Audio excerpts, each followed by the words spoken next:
Girls, welcome to Emergency Management Associates, coming to you from the Area Command, 392 miles west of Kitty Hawk Beach, North Carolina. We want to welcome everybody who's joined us here on the Emergency Management Associates Network. We're going to wait just a minute to see if YouTube can pick us up here.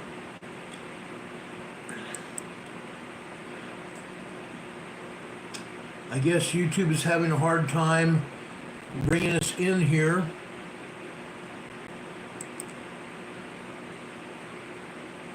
And there we are. Good morning, good afternoon, good evening, ladies and gentlemen, boys and girls. Welcome to Emergency Management Associates, coming to you from the Area Command, 392 miles west of Kitty Hawk Beach, North Carolina. We want to welcome everybody who has joined us here on the program tonight. We have Demon Catman and Charlie that are here in the chat. Charlie, welcome. Marianne Doer of Knots is here as well. Mariana is here. I'm just going to wait just another minute or so to see if we can get some more people in here. We want to welcome everybody here to our program tonight. I was also hoping that we could get some of you to give us a 5x5, letting us know our audio and our video are in line for this broadcast. I greatly appreciate that. Charlie gave us a 5x5 from Oregon. Welcome. Thank you so much. Laura Marie is here from Oregon as well. Demon Catman is here. Thank you so much, Demon Catman. Demon Catman is from east of England, by the way, guys. We appreciate our wonderful DCM here. He is a dear friend of ours as well as one of our mods here. We appreciate him very much. Folks, we are coming on the air just after 7:10 p.m. this evening. I'm sorry about that. We've had a lot of things that have been going on and we want to talk to you about that. Thank you, Mary. We appreciate that. Thank you so much. Anyway, I want to go over the earthquakes that have happened around the world. If you'll just give me a chance here, I want to show you what's going on. The largest earthquake you can see is in the center of your screen here. At least it was. I'm sorry about that.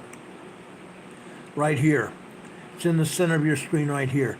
This is in the Sea of Okhotsk, guys. This is in the Sea of Okhotsk. This is over, let me enlarge this so you can see it plain and simple here. This is over north of Japan. Hokkaido, Japan is right here where you see my cursor here. Further up here are the Kuril Islands. The Kuril Islands here belong to Russia. The Sea of Okhotsk is part of Russia as well. This is a very strong earthquake. This is a very strong earthquake. Folks, this came out as a 5.9 with the USGS. A very large earthquake. But I went through the back seismologist study page with this earthquake. I went and figured out that there are a lot more seismographs on the bottom of the ocean out here. There's approximately 1,162 seismographs all over the bottom of the ocean in this region. It first came out as a 5.9, okay? As I researched it, the earthquake being a 5.9 was only listed as 62 stations reporting. In other words, only 62 seismographs reporting this earthquake. But the only earthquake that they had listed was a 5.5 on the back seismologist study page that had 1,162 seismographs that were reporting the size of the earthquake. This was not a 5.5. I went and studied the earthquake seismographs for the 5.5 though. It came to me that USGS is again lying. Now, I did not pull all 1,162 seismographs with this earthquake, but I pulled a lot of them. This was a large earthquake. It was not a 5.5. This was at least a 6.0 very strong earthquake over here in the Sea of Okhotsk. Again, the Sea of Okhotsk is north and west of the Kuril Islands right here. When this happens, we usually see seismic energy going up here into Russia and Mongolia. As you can see, the seismic or the earthquake fault goes way out here into Russia and Mongolia here and goes out into the Arctic Ocean. Okay? We may see at least an earthquake as of a 6.0 or larger going up here into Russia and or into the Arctic Ocean here to the north. Now, it could be, and we've seen this happen too, it could be that this earthquake energy could also travel up this earthquake fault here, over here to Kamchatka Peninsula. Or it could go into the Kamchatka Peninsula as well, which would also transfer over here into the Aleutian Island chain here. I don't know what it's going to do, but I want to show it to you because this is the largest earthquake of the day all around the world. USGS says there are 206 earthquakes worldwide, which is a fallacy. It's a pipe dream of the United States Geological Survey to even say that this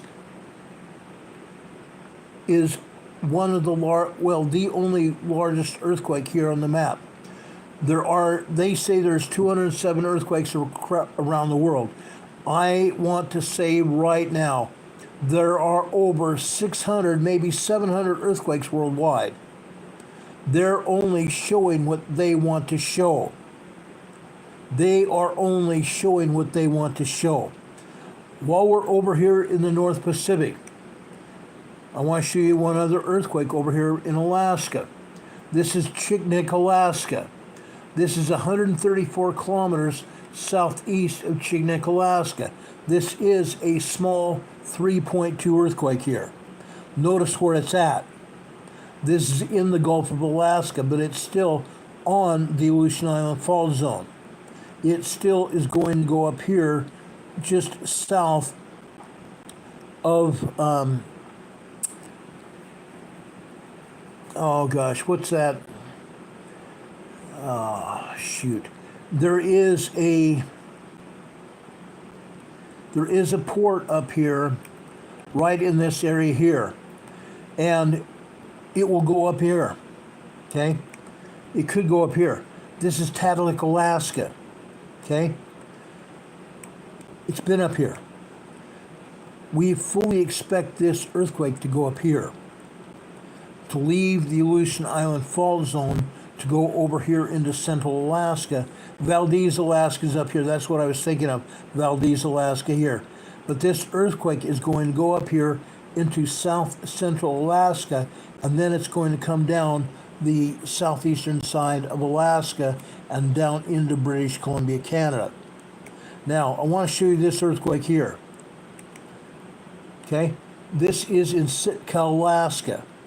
Now, why am I talking about it? This is a volcano. This is a volcano. Sitka volcano has been rumbling for quite a long time. Sitka volcano has been rumbling a long time. This is not the only earthquake to occur here. This is a microquake, a 0.4 microquake at Sitka volcano. Okay? I wanted to point that out. USGS has been not even showing earthquakes here. This is the first time we've seen an earthquake here in Sitka, Alaska in quite some time. Now let me back out to the world map again. There are earthquakes that we want to talk about here. Again, over here in Papua New Guinea, this is a 4.5 earthquake here. This is 428 kilometers deep. 428 kilometers deep. This is a fairly deep earthquake. This 4.5 earthquake here is going to procreate or propagate a large earthquake. probably a 5.0 large earthquake. And we've had a lot of 5.0 large earthquakes happen here in Papua New Guinea. This earthquake here that we're saying it will probably propagate within the next 72 hours to 10 days. It could go over here into the western part of Papua New Guinea, or it could go over here into Indonesia. This is Abipuro, Indonesia. We've seen very strong earthquakes here, 6s and 7s here in Abipuro, Indonesia. This is a 4.6, fairly shallow, 37 kilometers deep. This is a 4.8 also at 36 kilometers deep. Okay? This is all that USGS is showing, except for over here. This is over here in south central Indonesia, Rutang, Indonesia. Now this is just north and east of Java, Indonesia. We've seen many earthquakes here before. USGS is not showing us all the earthquakes. I'm going to tell you how many earthquakes here in Indonesia in just a minute. Over here just east of Java, we have another large earthquake here. This hit earlier this morning, 9:15 Eastern Time this morning. This was a large earthquake, a 5.0 earthquake. There's more earthquakes than that. There are 28 earthquakes here in Indonesia. All over this area, Sumatra, Indonesia, Java, Indonesia, going over here in central Indonesia, including Halmahera, Indonesia, all over this area. 28 earthquakes. And USGS is only showing us three earthquakes in Indonesia and 2 in Papua New Guinea. That's a travesty. That is an absolute travesty. Of course, there are more earthquakes here. But again, they don't want to show them to us. Now, they're not showing us any earthquakes here in Vanuatu here. They're not showing us any earthquakes here in Fiji. They're also not showing us any earthquakes here in Tonga, but there was one, a 4.7 earthquake earlier this morning. They're not showing us any earthquakes here in the Kermadec area here, the Kermadec Islands. The islands, as I've said before, are a bird sanctuary. There are no human beings living on this island. Well, not just one island, but several islands here in the Kermadec Island chain here. Now, the Fiji Trench, the trench coming out of Fiji, goes straight through here, through the North Island of New Zealand. Okay? Then it dips over here and out here to the west of New Zealand. The Tonga Trench here, this long Tonga Trench. This Tonga Trench runs along the east side of New Zealand. And then it cuts through the South Island of New Zealand and goes over here to Southland or South Part New Zealand, over here on the southeast or southwest end here. Now, USGS is not showing any earthquakes. There are 24 earthquakes here in New Zealand today. Now, I want to share with you information. All of these earthquakes are either 3.5 or less. 3.7 or less. The 3.5 and 3.7 earthquakes are over here on the northeast end of New Zealand. All the rest of them are 3.2, 3.1, 2.0 to 2.9, up and down the entire area here of New Zealand here. 24 earthquakes here that USBS is not showing us. Not showing us at all. Why not? Again, I want to know why. Now, we're not seeing any earthquakes here on the Antarctic Ridge here. We're not seeing any earthquakes at all on the Antarctic Ridge here. But there are some to the east. I'm going to show you those earthquakes in a minute. Here in the Indian Ocean, we're not seeing any earthquakes here at all. Over here in China, I want to show you this. This is a 4.1 earthquake, 10 kilometers deep, over here in Kuqa, China. Kuqa, China. We've had many earthquakes here, including a 7.0 here in Kuqa, China. Today, a 4.1 moderate earthquake there. The only earthquake the USGS is showing us is over here by Crete, Greece. This is a 4.0 earthquake just south of Crete, Greece. Notice where this earthquake is. I'm going to enlarge it just a little bit more so you can truly see what's happening. See this earthquake fault? Where did it come from? That earthquake fault came from over here in Turkey, the Turkey-Syria border area. There are 50 earthquakes here in the Turkey-Syria border area. USGS, again, is not showing any of them. There are earthquakes here, and those earthquakes are coming down this same fault zone, the Anatolian Fault Zone. Okay? They're coming down here south of Cyprus and continuing over here into Greece. They're continuing all over here into Greece. Now, Turkey is also filled with earthquakes, literally. Over here on the eastern side of Turkey, there are earthquakes. Here on the northern end of Turkey, there's plenty of earthquakes. Over here on the western side of Turkey, there are probably 34 earthquakes here. I'm saying probably because I haven't seen it in the past 2 hours. Prior to that, there was at least 34 earthquakes in this area right here on the western side of Turkey. Now, there are earthquakes out here in the Mediterranean Ocean here, just to the west of Turkey here. These are called the Volcanic Islands. There are also earthquakes here in the Volcanic Islands. Now, over here, this is a little bit different story. A little bit different story. Folks, these earthquakes here belong to Russia. A lot of these earthquakes up here belong to Russia. Okay? This is the Aegean Sea here. The Aegean Sea here. The Aegean Sea comes all the way down here and goes between South and North Greece here. North Greece is on the north end of the Aegean Sea, and southern Greece is down here. We have a lot of earthquakes here. Probably close to 40 earthquakes here in this area of Greece. Again, USGS is not showing any of those. Not one. Not one lousy earthquake. Over here in southern Italy and Sicily, we have about 10 or 11 earthquakes down here as well. Going up here into central Italy, there are 28 earthquakes up here. Most of these earthquakes are 1.0 to 2.7 earthquakes. 1.0 to 1.9 are considered to be minor tremors.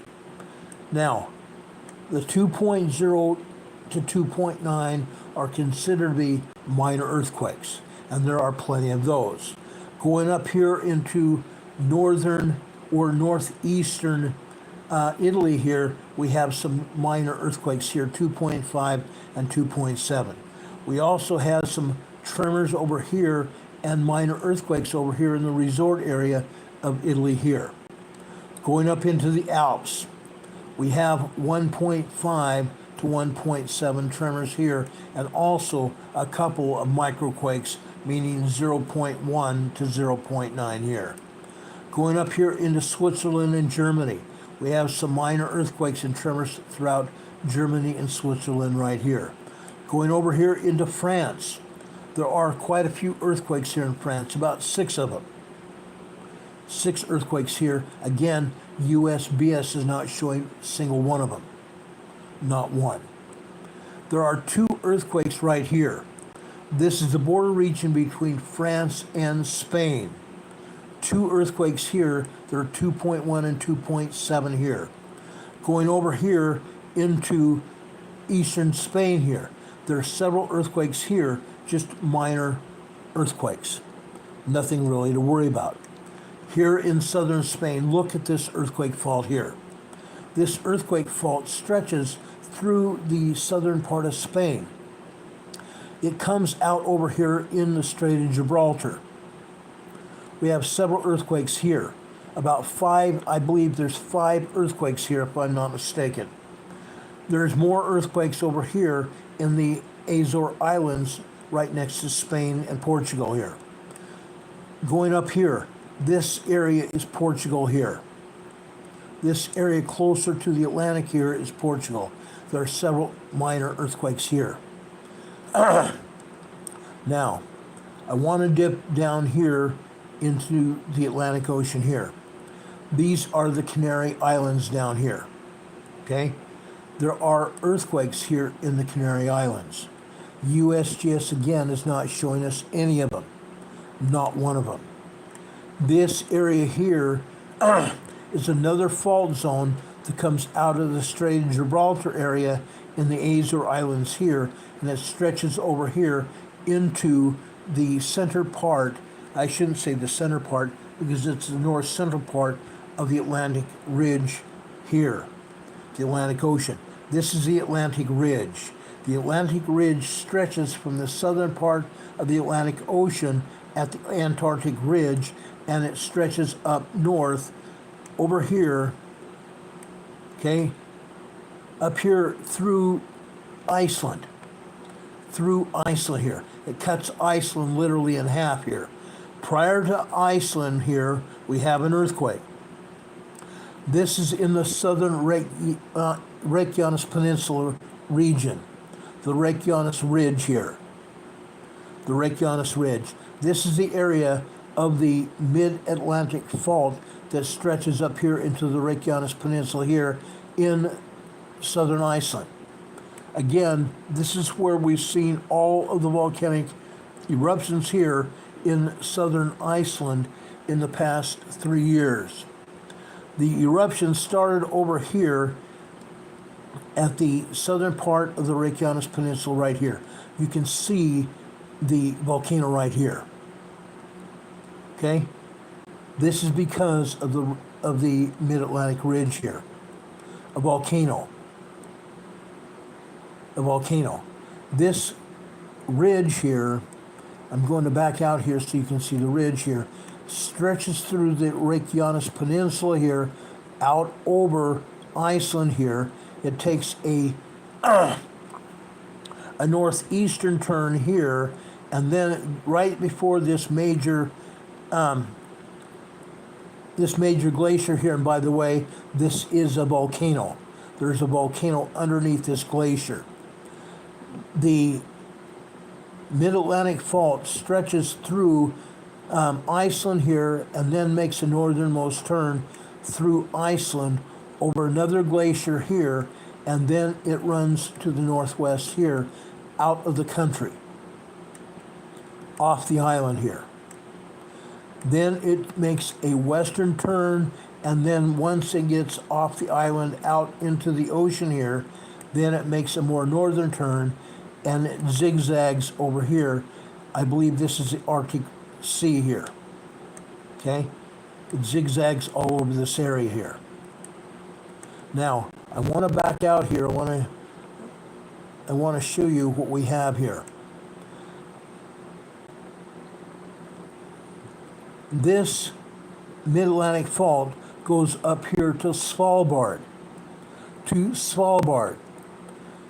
This area is Svalbard. Okay? This is the Greenland Sea here. Okay? The Mid-Atlantic Fault goes all the way up here, up into the North Pole area. We have had earthquakes up here as much as a 4.5 recently, in recent days. Okay? So that is happening. Now, why am I being so thorough talking about the Mid-Atlantic Fault? The Mid-Atlantic Fault is stretching. It is stretching from east to west.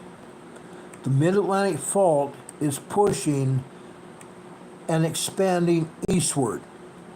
The Mid-Atlantic Fault is pushing Europe and Africa in an eastward direction.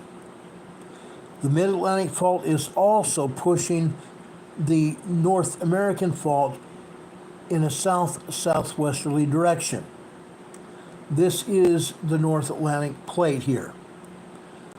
The North American craton is right here. This is the natural continental divide. The continental divide is the edge of the plate. This eastern side of the plate is actually part of the Atlantic plate. And the Atlantic plate is pushing on the North American plate and pushing the North American plate, Canada, the US, and Mexico in a south-southwesterly direction. But again, USBS is not showing any of the earthquakes here.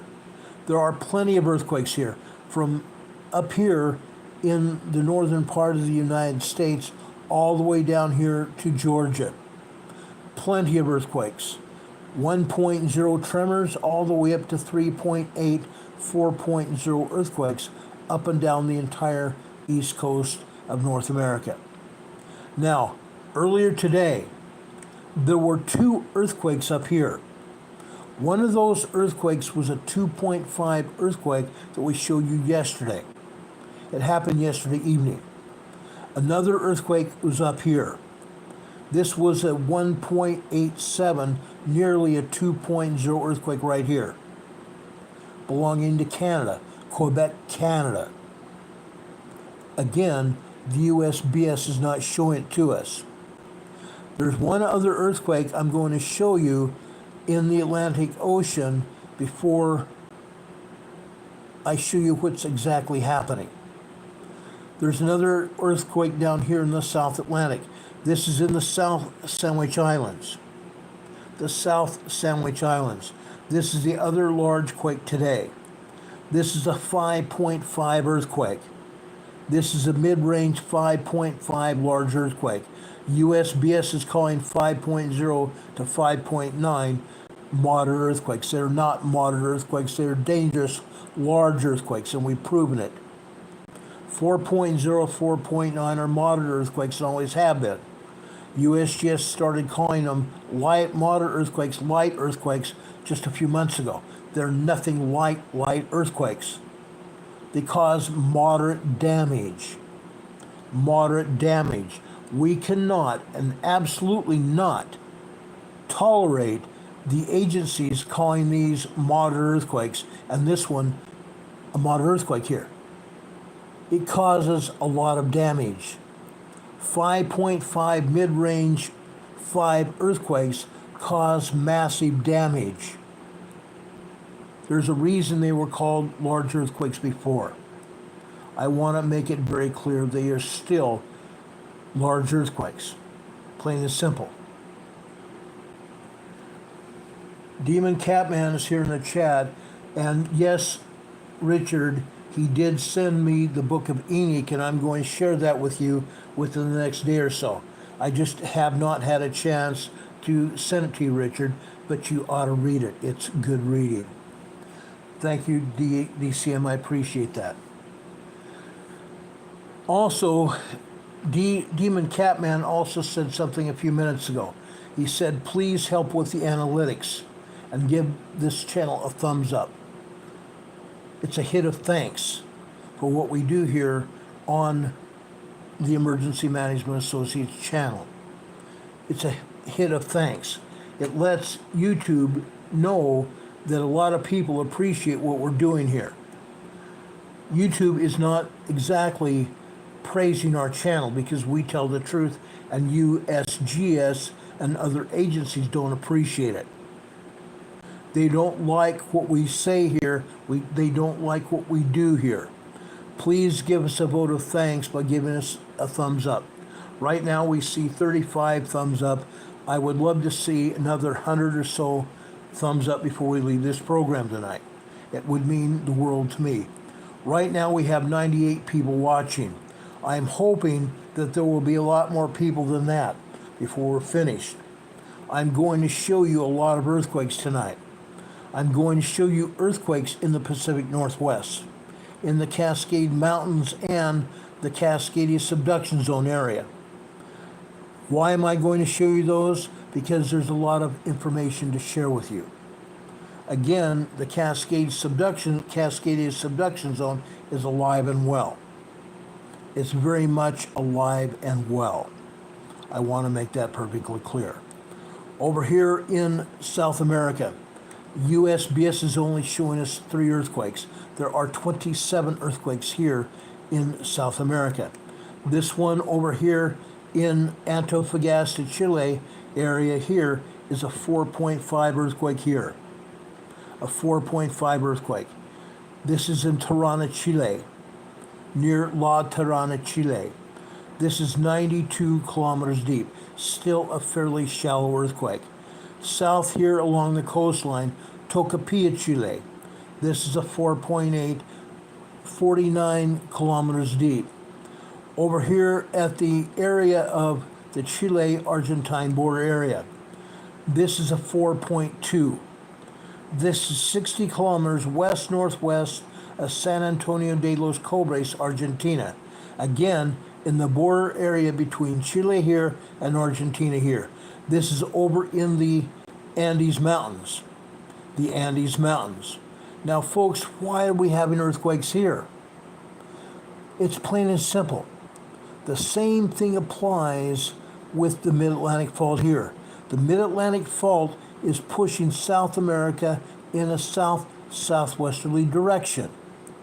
As a result, right here on the east coast of South America, right here is the Eastern Continental Divide here.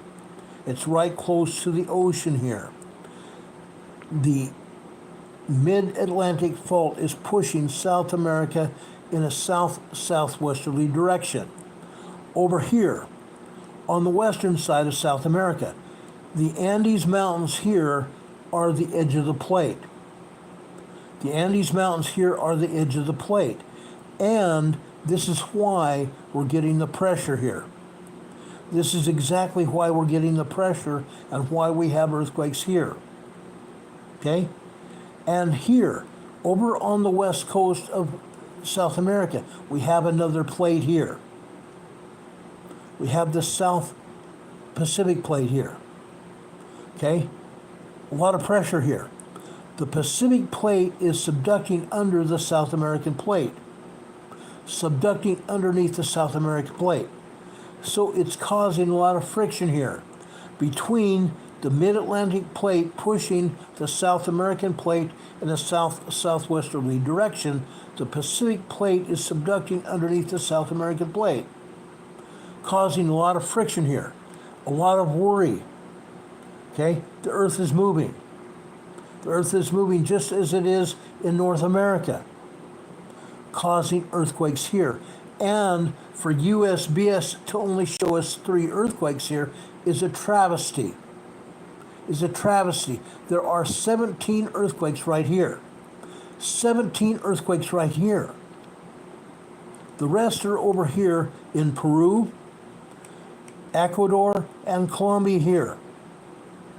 Peru, Ecuador, and Colombia here. Earthquakes all over the western side of South America.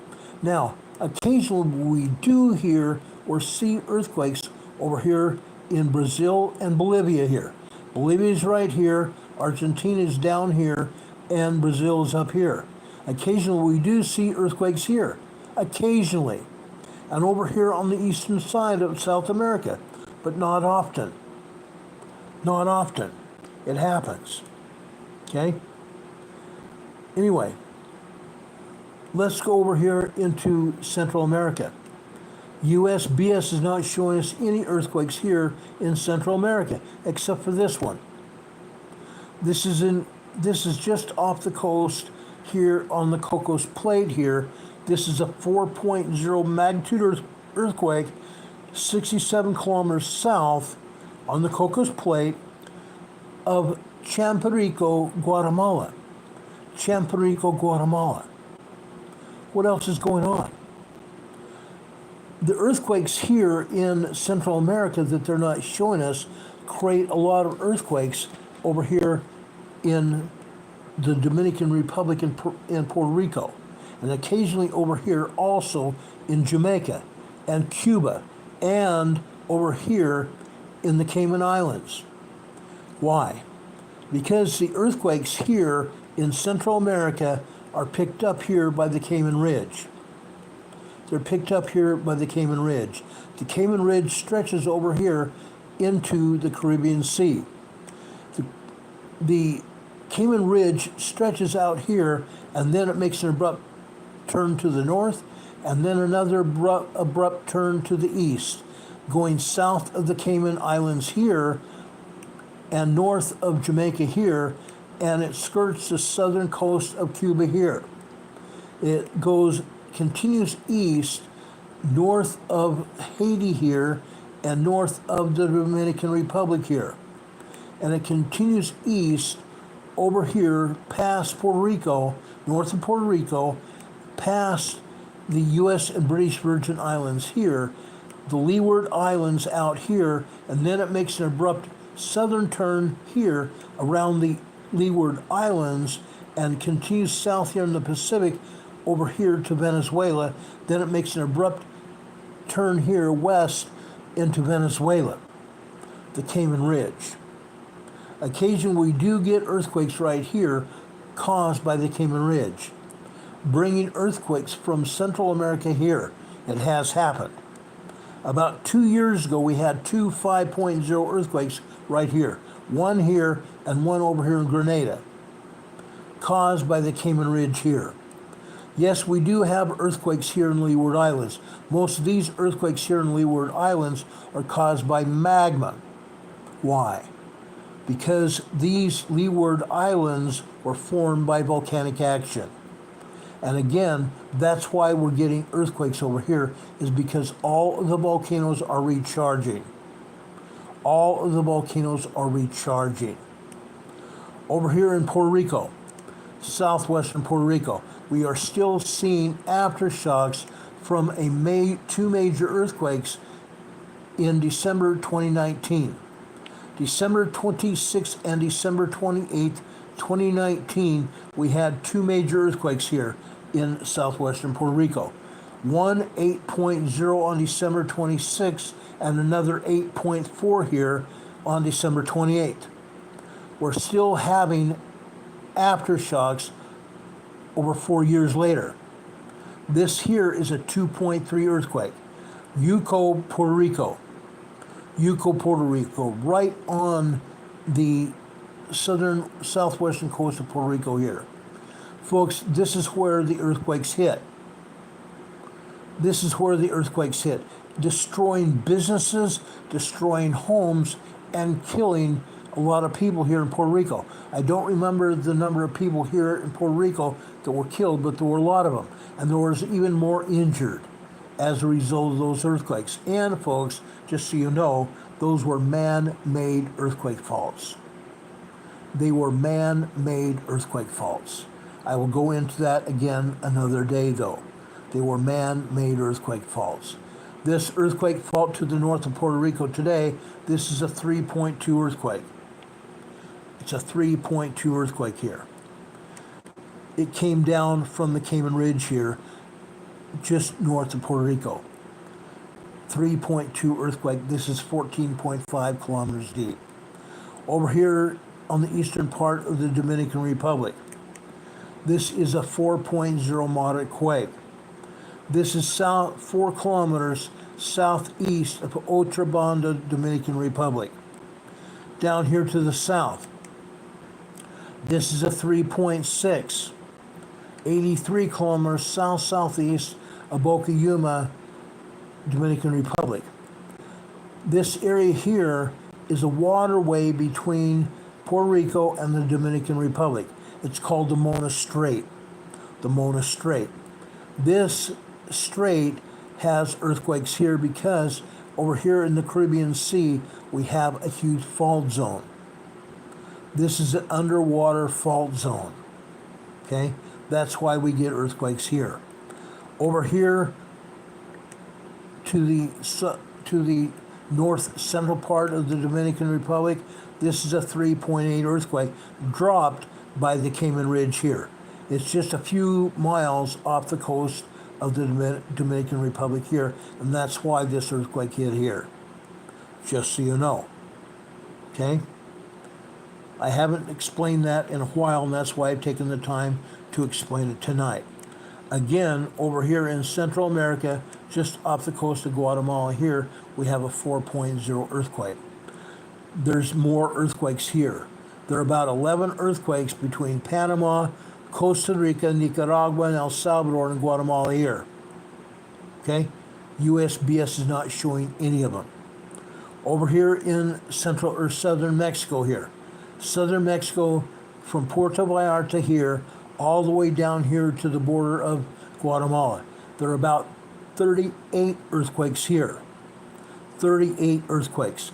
Most of these earthquakes are all, and I'm going to emphasize all, 3.3 to 4.2 earthquakes. 3.3 to 4.2 earthquakes.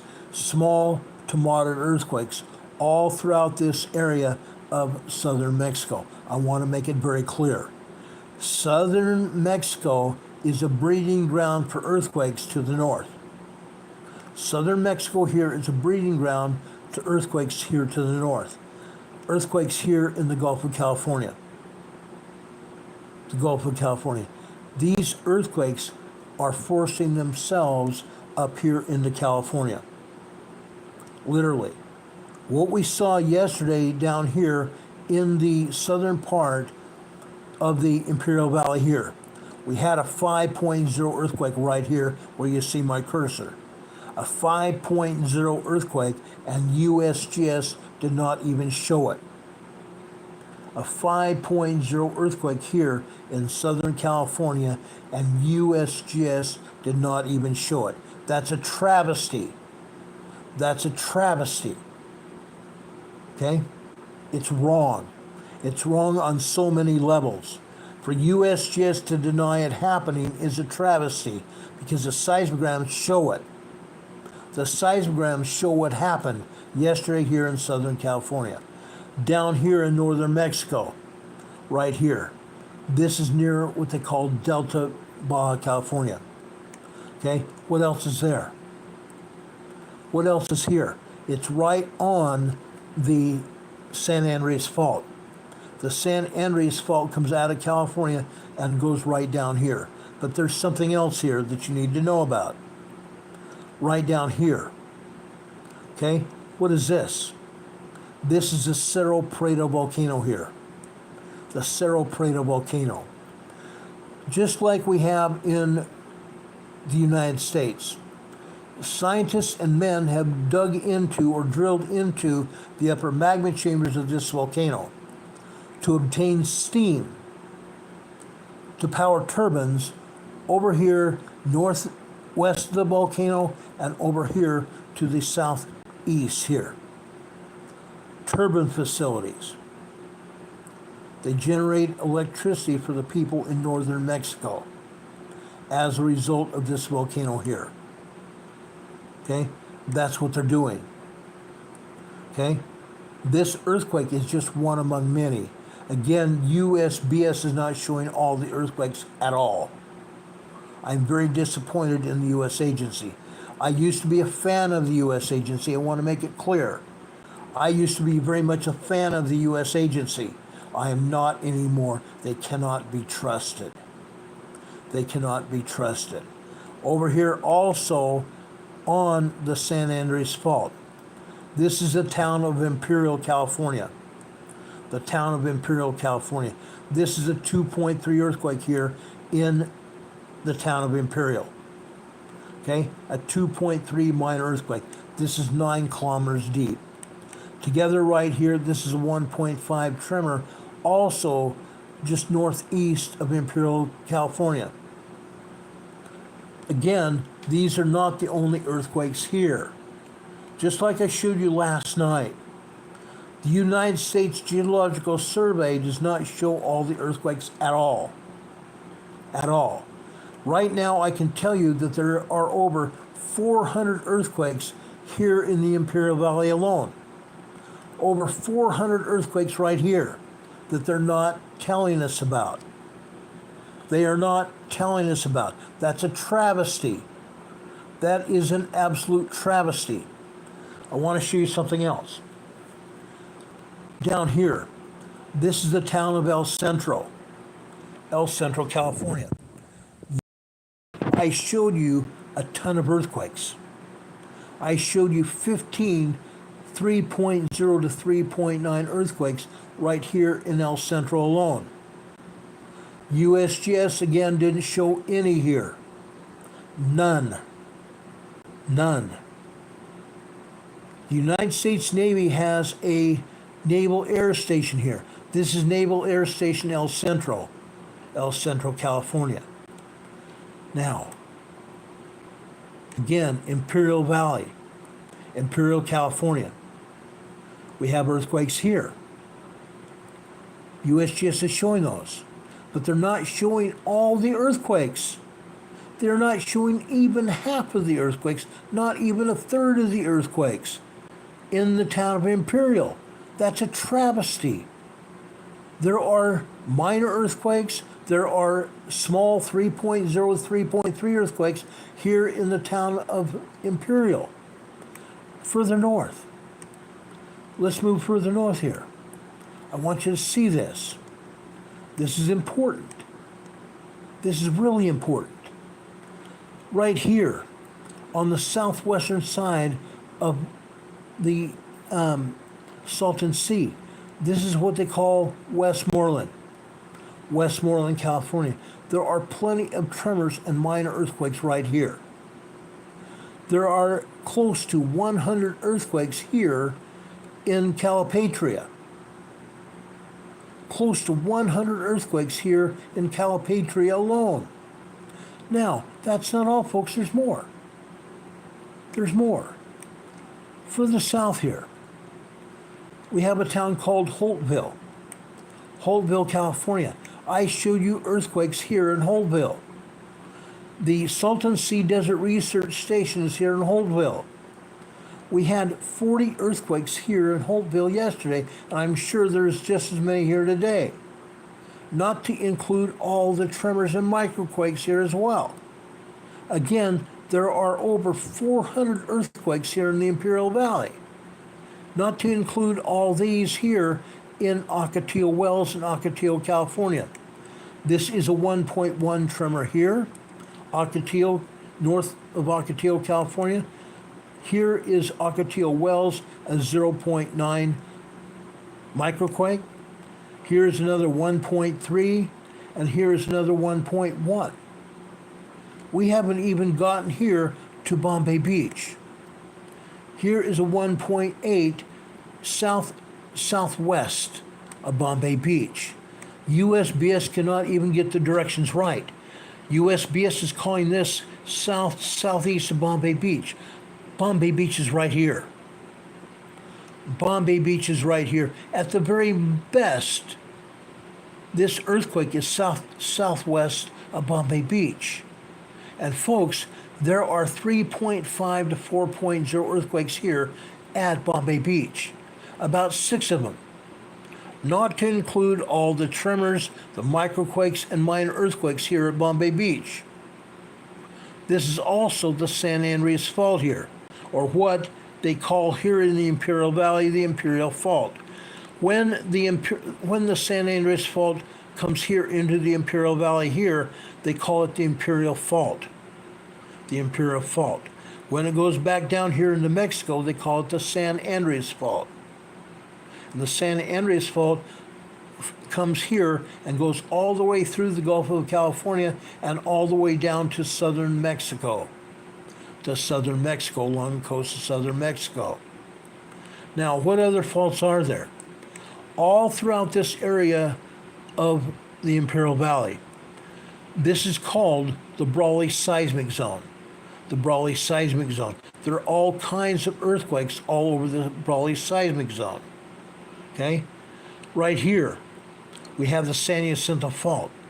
The San Jacinto Fault runs all the way up here and all the way down east of Los Angeles into North San Diego County here, through San Bernardino County here, down into northeast San Diego County, and over here into the Chocolate Mountains, or what they call Cuyamaca Mountains as well.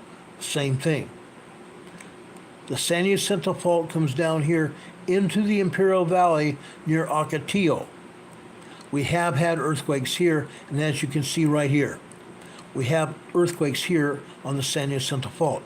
This is a 0.6 here in Borrego Springs, northeast San Diego County, Borrego Springs. Here also we have a 1.9, 2.0 earthquake here, minor earthquake here, also on the San Jacinto Fault. Right here, 1.0, also on the San Jacinto Fault.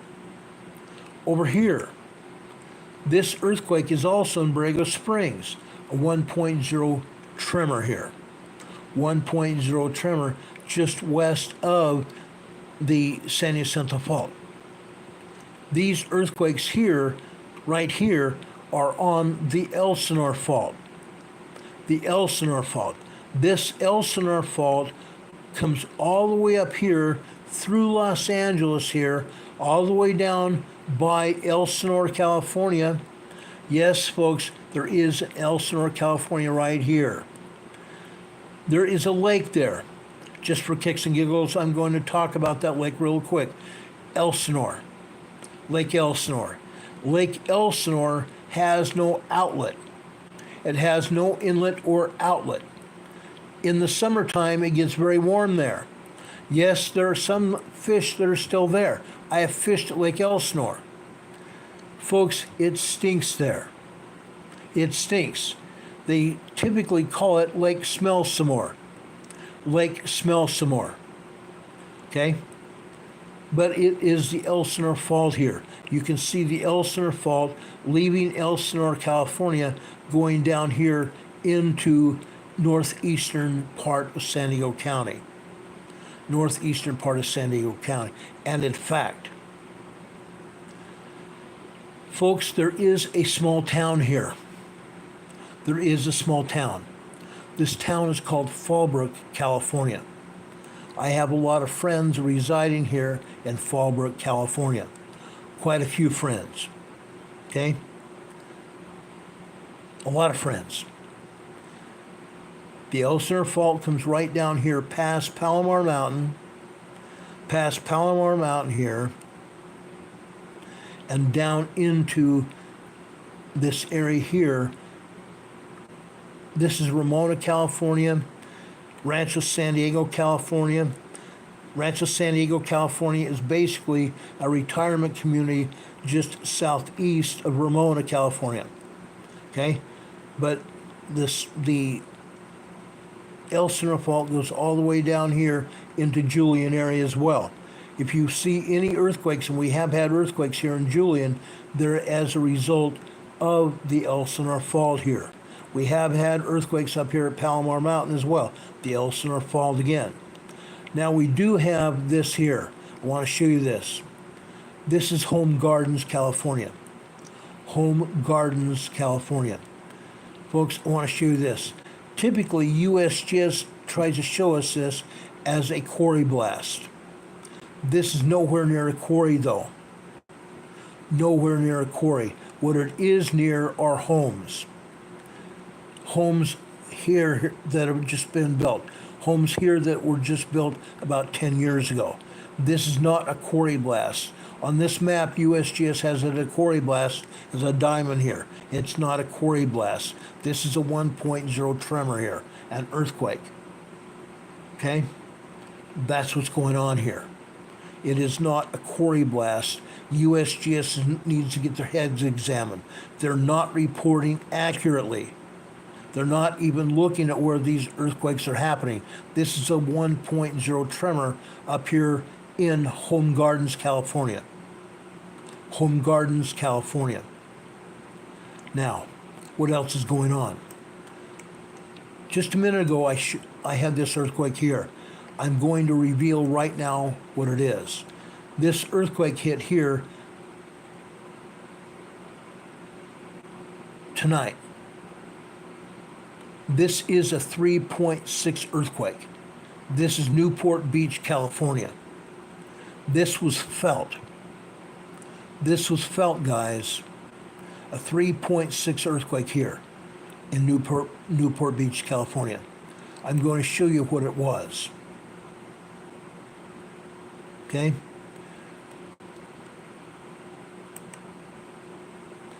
Folks, they said, did you feel it? I didn't feel it because I don't live there. But there are people here that did.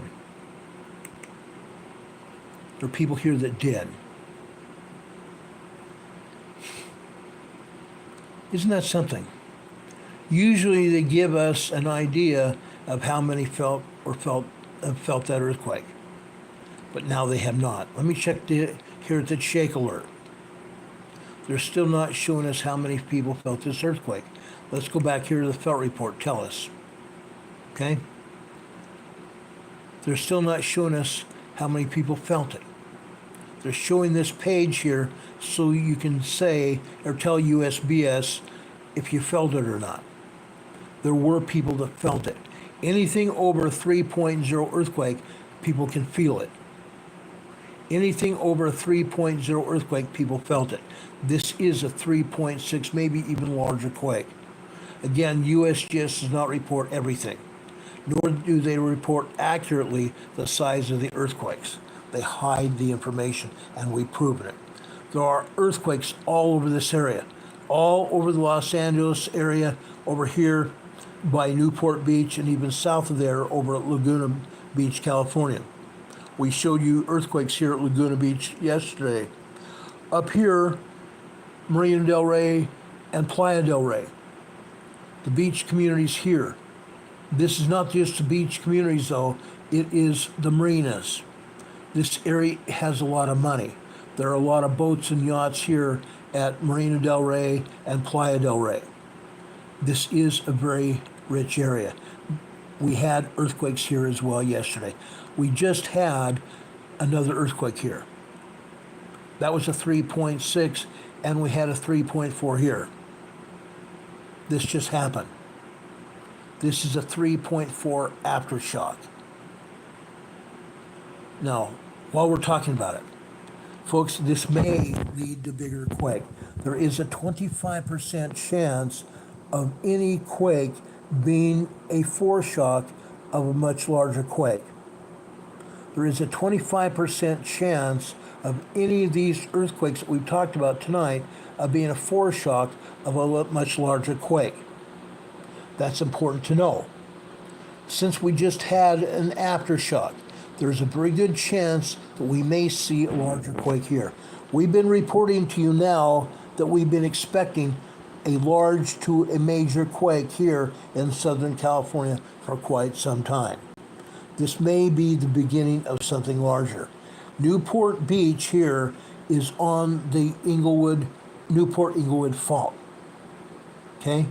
So this may very well be just one of those earthquakes. It may be just a beginning of something larger. They're not showing any of these other earthquakes like we reported last night. They're not showing anything. Heaven forbid they tell us the truth. Heaven forbid they tell us the truth. They never do. Rarely do they ever tell us the truth at all. At all. That's a sad state of affairs. Up here in Long Beach, we showed you earthquakes here in Long Beach. They're not showing them. Over here in Anaheim, we showed you earthquakes here in Anaheim, Disneyland, Knott's Berry Farm area. Earthquakes here that they're not explaining. They're not being truthful at all. Not in any way, shape, or form. Okay? Now, with that said, we studied this area last night. What I want to do now is go up here into the Pacific Northwest. Now, before I do show you seismograms here, I want to go up here and show you what USBS is reporting. Right up here is Point Roberts, Washington. Point Roberts, Washington. This is on the edge of British Columbia, Canada here. This is a 1.2 tremor. This is 15 kilometers deep. Okay? Further southeast, this is Darrington, Washington. Folks, Darrington, Washington has a lot of basaltic lava. Basaltic lava all over this area. Folks, we believe that there is a volcano right here. We believe there's a volcano right here that erupted a long time ago, because alongside these rivers, there's nothing but basaltic lava. Nothing but basaltic lava all over this area. We believe Darrington, Washington was once a large volcanic area. A volcano here in Darrington, Washington. Okay? Further south, I want to go over here to the Puget Sound area. Shoreline, Washington. Shoreline, Washington. This is a 1.6 tremor here. 1.6 tremor, Shoreline, Washington. This is 27 kilometers deep. Okay? Now, just southwest of there, Carnation, Washington. Carnation, Washington, we've had a lot of earthquakes here before. Carnation, Washington here has a 1.5 tremor. 1.5 tremor. We go south. What do you think we're going to see down south? They're certainly not reporting any earthquakes at Mount Rainier. That's a fallacy. That's an old wives' tale. There are plenty of earthquakes here at Mount Rainier. They're just not reporting them. Down here at Mount St. Helens, I'm going to show you in a few minutes plenty of earthquakes here that they're not showing you. Right here, they're reporting a minus 0.1 microquake. They're saying this is above sea level. Contrary, this is at least a half-mile deep. It's not above sea level at all. It's down inside the volcano. It's not up near the rim of the volcano at all, or in the summit area. This, they say, is a surface quake, a minus 0.0 surface quake. Folks, they're lying to us again. What they are reporting is something else but a surface quake. This is 7.5 kilometers deep, over 3 miles deep here. 3 mile deep quake. This is not a surface quake. They say a 0.0 earthquake is a surface quake. It's not. This is 3+ miles deep. 3+ miles deep. They're lying again today. They've been lying. They're going to continue lying. USGS cannot tell the truth. They're incapable of it. They are incapable of telling the truth. Further south here, Maupin, Oregon. This is a 1.4 tremor down here in Oregon. Northwest of here, over at Mount Hood. They're not showing us anything here. I'm going to show you some tremors and minor earthquakes here at Mount Hood. They're not showing squat. They're not showing squat. Okay? It's unfortunate. It's very, very unfortunate. So let's leave this map here. Let's take this map down. Now I am going to show you some earthquakes here. Before I get there, this is last night's program description. I'm going to start up here at the top of the program description. This is what it's going to look like about 10 minutes after we get off the program tonight. Below our program video tonight, you're going to see the program description just like this. This is our email address, rltnspdema@gmail.com. Our post box, 104 North Green Street, Box 105, Morganton, North Carolina, 28655. I'm going to put up our website tomorrow. Our website is back and functioning again after our former webmaster took it down. And she's still denying that she took it down.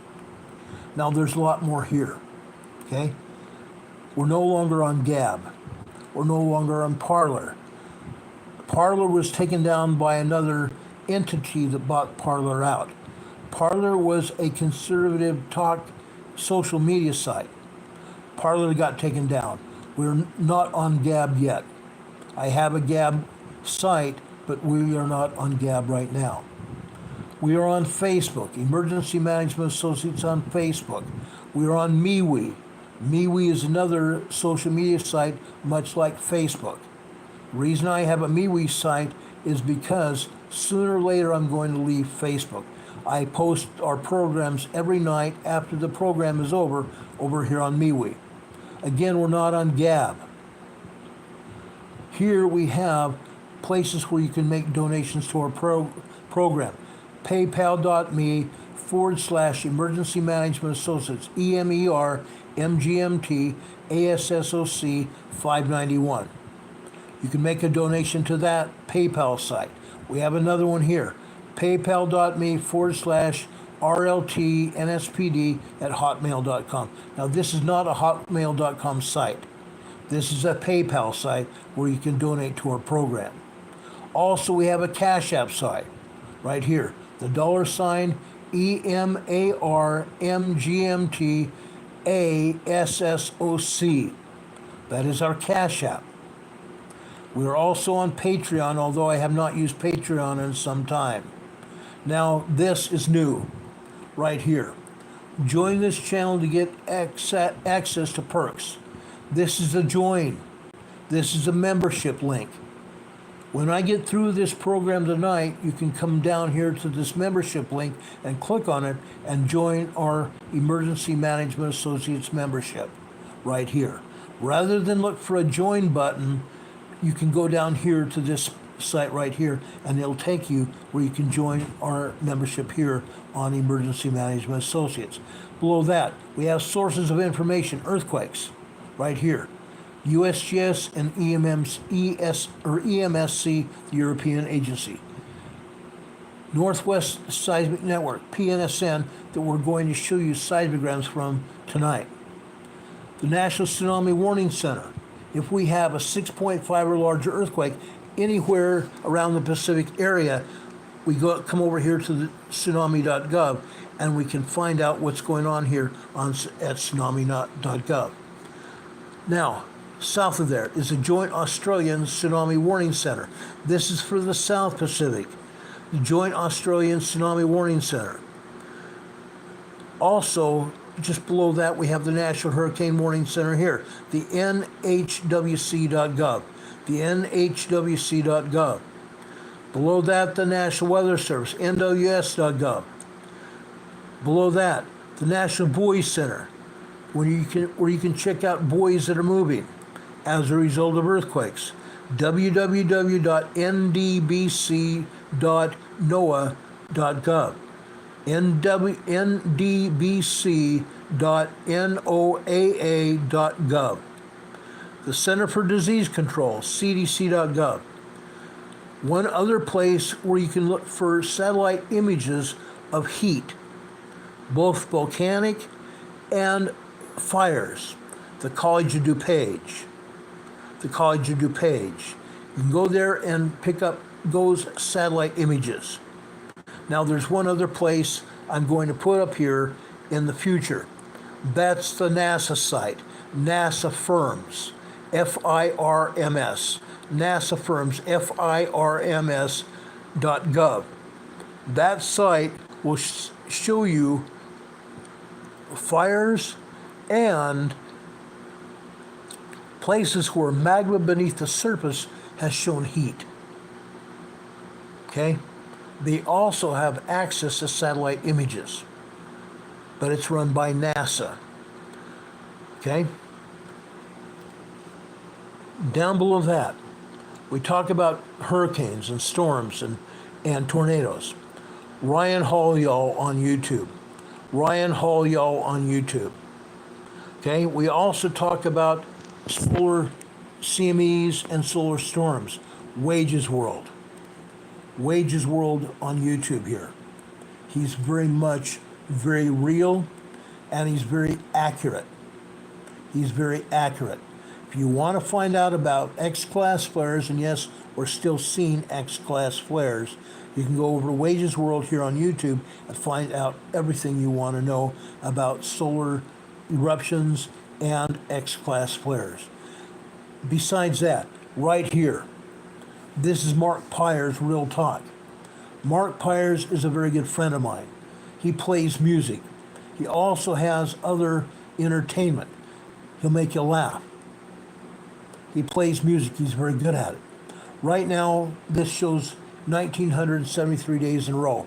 He's now been on YouTube close to 1,980 days in a row. 1,980 days in a row. He's soon to make 200 days in a row, very shortly. I would highly recommend, if you want to be entertained and listen to music, go over to Mark Pires Real Talk here on YouTube. He's very, very good. Very, very, very good. Okay? So there's that. Now I want to talk to you about earthquakes tonight in the Pacific Northwest. This is important. I would hope that you pay close attention to what we're talking about, because this is important. You're not going to find this information anywhere else at all. Before I get talking about other places around the Pacific Northwest that have earthquakes, I want to show you something else that's happened. Today, there are almost 497 tremors. 597 tremors down here in the south part of Oregon and Northern California. 497 tremors. This is the tremor map from the Pacific Northwest Seismic Network. Nearly 500 tremors right here. This is big time news. This is big time news. Let me enlarge this map and raise it up a little bit so you can see what we're talking about. Medford, Oregon, just west of Medford, Oregon, over here in, I believe this is, I can't remember what national forest is here right now. But folks, this goes down from southern Oregon down here to Shasta National Park area. 500 tremors, huge numbers of tremors here. Unreal. That's just here.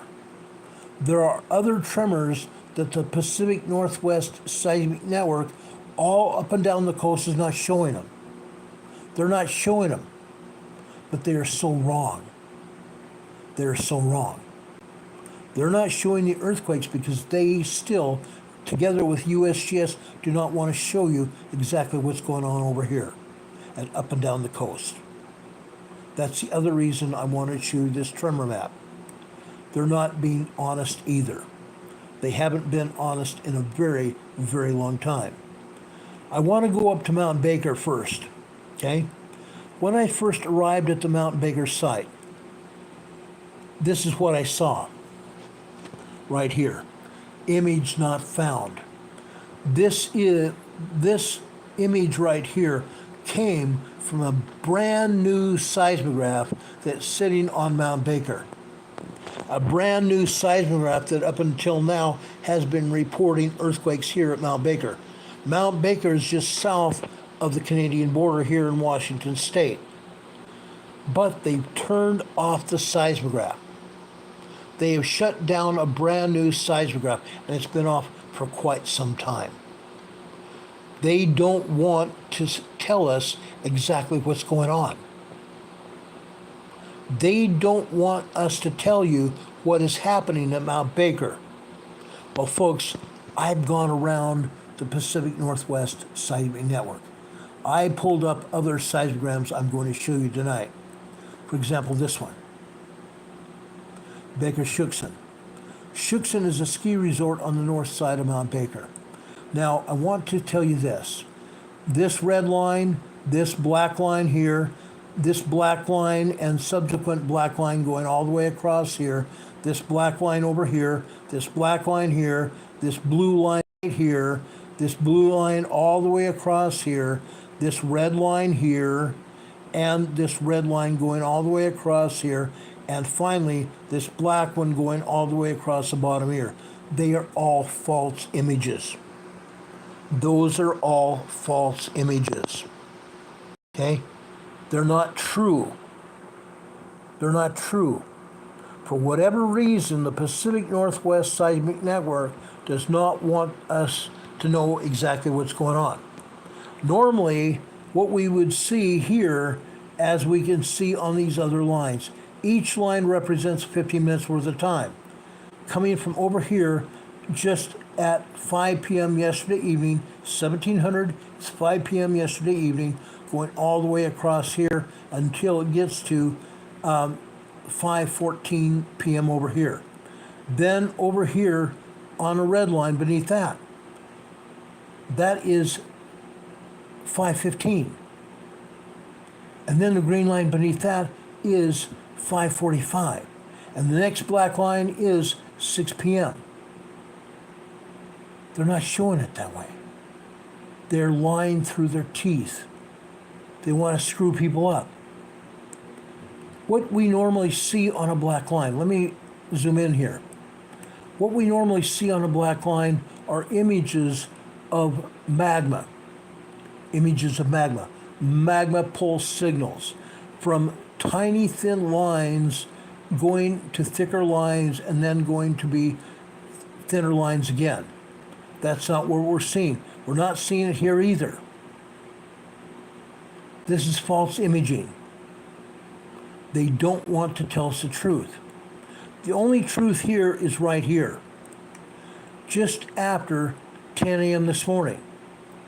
10:04 a.m. this morning, we had a 3.5 earthquake here at Mount Baker. A 3.5 earthquake here at Mount Baker. Unreal, huh? Unreal. Folks, that's the only truthful thing on this seismogram. Sad. It's very sad. Now I have something else. This is the HHN site at Schuchsen. The HHN means this is VLF waves. The VLF waves you see here are waves like this. These VLF waves are caused by magma coming into the magma chamber. When you see these VLF waves as jumbled up as they are here, that means the magma is coming in highly under pressure, causing earthquakes. Causing earthquakes. That is not what this other seismogram was showing. Not at all. Not showing any earthquakes at all. But this, folks, would cause earthquakes. This kind of magma coming into the magma chamber under pressure into the magma chamber would cause rock fracturing, which would cause earth movement, which is earthquakes, or which are earthquakes. Okay? Here, the VLF waves settled down somewhat. Then they got busy again. They settled down somewhat here. Then they got really busy this afternoon. Really busy. That's why we had a 3.3, 3.5 earthquake here this afternoon. Why were they not showing the other earthquakes here? They don't want us to know about them. They don't want us to know that Mount Baker is also possibly getting ready to erupt. That's what's going on here. With all this magma coming into the magma chamber here at Mount Baker, it's getting ready to erupt. Okay? Let's go look at Glacier Peak. Let's look at Glacier Peak. Glacier Peak is a mountain just about 40 miles northeast about Rainier. So far, Glacier Peak only has one seismograph giving us any information. Late last year, they told us about 5 other seismographs that were supposed to be planted here on Glacier Peak. So far, that hasn't happened, or they are not telling us about it. They're not telling us about it. What they are showing is interesting. We're not seeing any earthquakes here. Actually, I'm sorry, one. This is a 2.0 earthquake right here. A 2.0 earthquake right here. This happened yesterday evening after 6:45, about six, actually just about 6:50 p.m. right here, last night. Over here to the right, down here, this is after 9:45. This is actually about 9:59 a.m. this morning. Right here, this is a magma churn signal. This is a magma churn signal. It's a thin rectangle here, a magma churn signal. When magma is coming into the magma chamber of a volcano and it's superheated, it causes a magma churn signal. Okay, magma churn signals are typically 23 to 24 lines high. This one is 1, 2, 3, 4, 5, 6, 7, 8, 9, 10, 11, 12 lines high. This seismogram is actually showing us 50% of real world. 50% of real world. So instead of just being a 2.0 earthquake here, this may have actually been a 2.8, 3.0 here. This may have been a 3.0 earthquake here at Glacier Peak. Glacier Peak. Okay? Right here. Down here to the bottom right. This earthquake here, or this line here, is a vertical line. We don't see a dot in the middle of it. A dot in the middle of it would make it an earthquake. This line here is actually a steam signal. Glacier Peak is steaming. How do we know that? Not only this line here, but over here to the right of the magma churn signal. These are all steam signals here. Glacier Peak is also a volcano that is steaming. Steaming. Dustin Cadlick just gave us another $5 super chat. Thank you so much, Dustin. We appreciate it. That means a lot to me. It means an awful lot. God bless you for that. God bless you for that. Now, I just gave you an EMA sticker here on the super chat. Thank you so much. God be with you. God bless you. I will talk more about super chats and memberships in just a few minutes, as soon as I show you these earthquakes. Okay? There's a lot of these here. Now, that's the only one on Glacier Peak. Now, I'm going to take you to Mount Rainier. First off, I'm going to take you to Camp Muir over on the Pacific Northwest Seismic Network. Whenever you see these red seismographs, seismographs is the machine, seismograms are the readout from the machine.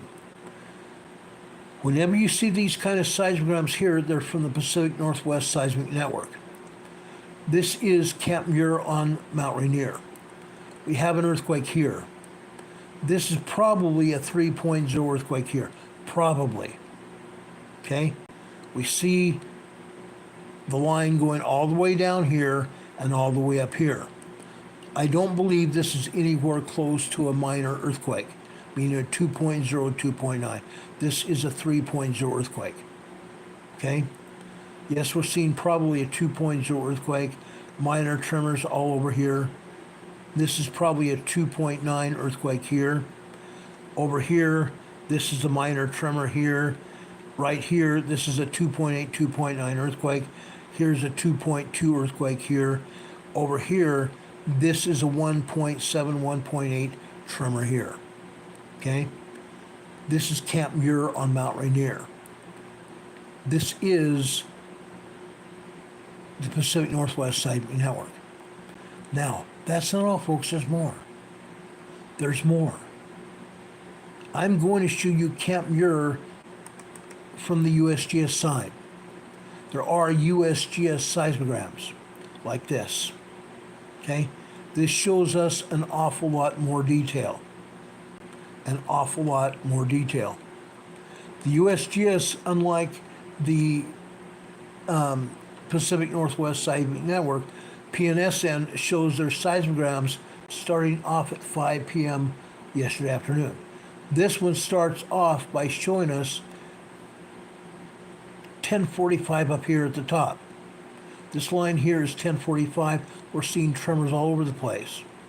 This line is 2200. No, I'm sorry, this is 2300, 11 p.m. 11 p.m. Yes, we are seeing tremors up and down this line here. After 2300, all the way over here to 2314, which is 11:14 p.m. Then on this next line here, this next line will be 11:45 here. This lighter blue line. You can see tremors here. Right here, this line here is at 10:55 p.m. last night. This is a 1.5, 1.7 tremor there. However, this earthquake here, this earthquake happened just after midnight. Just after midnight. This would probably be 12:12 p.m. last night, right here. This is a 2.2, 2.3 earthquake right here.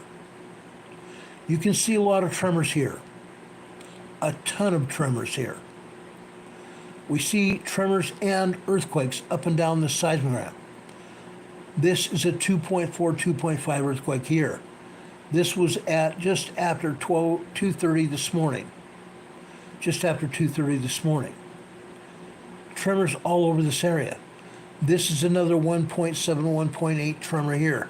This is a 2.3, 2.4 tremor earthquake here. Minor earthquake. This is a 2.1, 2.2 earthquake here. Minor earthquake. Over here, 8 a.m. Actually, this is 7:45 a.m. this morning. Again, a 2.5 earthquake here. Down here. This is at 11:16 this morning. This is a 2.5, 2.7 earthquake here. 2.7 earthquake here. It may have been larger. Why do I say that? Look at this secondary wave here. The secondary wave lasted another 4 minutes. Another 4 minutes after the primary wave here. The primary wave is way over here, and the secondary wave goes all the way over here. Okay? This looks like a 2.5, 2.6 earthquake here. It may have been as large as a 3.0, 3.5, judging by the secondary wave alone. Okay? I don't think they're being honest with us at all. We don't have a magma churn signal, so I can't tell you if the seismogram has been turned down, but typically the USGS and the Pacific Northwest Seismic Network turn these down. I showed you Camp Muir over at the Pacific Northwest. That was 50% of real world. 50% of real world. Okay? That's what's happening. That's what's happening. This is at a volcano. This is Mount Rainier, Camp Muir. This is southern side of the volcano. Let me show you Camp Sherman on the south side. Again, this is the USGS seismogram. Okay? Again, let me enlarge this so you can see it. Okay? Again, up at the top line here, this is 1045 right here. All we see are minor tremors all over here. All over here. The closest thing we get to a good sized earthquake is here. This is a 2.8, 2.9 earthquake here. Tremors everywhere. Look at that. Right here, we typically see these pulse magma signals. The thinner lines turning into thicker lines. They're called pulse magma, P-U-L-S-E magma signals. Small lines being turned into thicker lines and going back to thinner lines after that. That turn into thicker lines after that. Okay? Pulse magma signals. That's what you're seeing here. We're seeing tremors all over here. Over here. What is this? What is all this? This is a lot of magma coming into the magma chamber here at Mount Rainier. They're not showing this at Camp Muir. They're not showing this as Cap Muir. This is on the south side of Mount Rainier. From about 7:15 to 10 a.m. this morning. These thicker lines show a great amount of magma coming into Mount Rainier.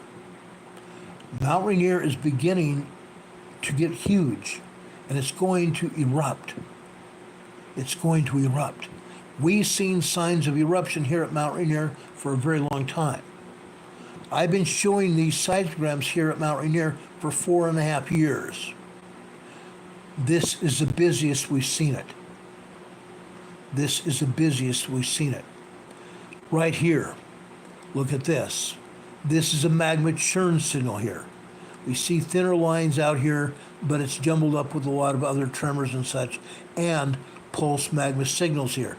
This is a magma churn signal with a great lot of hot, superheated magma, again, causes magma churn signals. Right here we start with 1, 2, 3, 4, 5, 6, 7 lines high. 7 lines high. Folks, this is just barely 31% of real world. This seismogram is only showing us 31% of real world, meaning this earthquake here, it may be 3 times the size of an earthquake that it is. This shows nearly a 3.0 earthquake. This earthquake here at Mount Rainier is probably closer to a 4.0 earthquake. A 4.0 earthquake. Okay? Now, off to the right here, you can just barely see these thin lines here. Again, Mount Rainier is steaming. These are steam signals here. Also, there's something else. There's one more steam signal over here to the right here. See this vertical line here and then the curlicue right here? This is a steam signal. You see a thin line with a curlicue attached. That is a steam signal. Mount Rainier is definitely steaming. Just a little while ago, we had people here on the chat were saying they were watching Mount Rainier steaming. It is. Now, let me go back here to show you. I want to go back here so you can see my face here. I'm hoping I can go back here if it'll let me. All of a sudden, it's not letting me do it again. It just did this one time last week. There we go. There we go. You're back. Why is Mount Rainier steaming? 6 to 7% of all magma is water. 6 to 7% of all magma is water. Now, we have a great big huge volcanic rock at the top of Mount Rainier and the top of every volcano. What is happening? We have magma pounding on that summit of that volcano, don't we? Pounding on that lava rock, which is the plug of the volcano. Pounding on it. That pressure from that magma underneath that rock is causing cracks to form inside of that rock. Cracks to form at the summit of the volcano. These cracks most of them go all the way through that great big huge plug. What happens? The pressure of that magma from underneath is forcing steam to come out of those cracks in that rock, just like that. And that hot steam is just that, very hot steam. To give you a physics lesson real quick, what happens when that steam goes through thin cracks? It widens the cracks, doesn't it? It definitely widens the cracks. In widening the cracks, allowing more and more steam through it, what finally happens? At some point in time, that lava plug at the top of the volcano is going to pop. It's going to pop. Because those cracks, those fissures in that rock are very thin. And they get thicker with that heat. At some point in time, all those cracks are going to pop and we're going to have a volcanic eruption at the volcano. Whether it's Mount Rainier, Mount St. Helens, Mount Baker, Glacier Peak, whatever the volcano, it's going to pop. And there's going to be a seismic eruption, a volcanic eruption. What do I mean when I call a seismic eruption? When a volcano erupts, it causes an earthquake, sometimes of an intensity of at least 5.0 and larger earthquake. That's what happens when a volcano erupts. That's what's going to happen here at Mount Rainier. With all that steam coming out of the mountain, and it's been coming out of the mountain for a long time. Mount Rainier and some of these other volcanoes have been steaming for a very long time. More years than I want to think about. When that happens, those lava plugs are going to pop. It's happened before, it's going to happen again. Okay? Okay, it looks like some of you may have a question here. Let me get a drink of water here.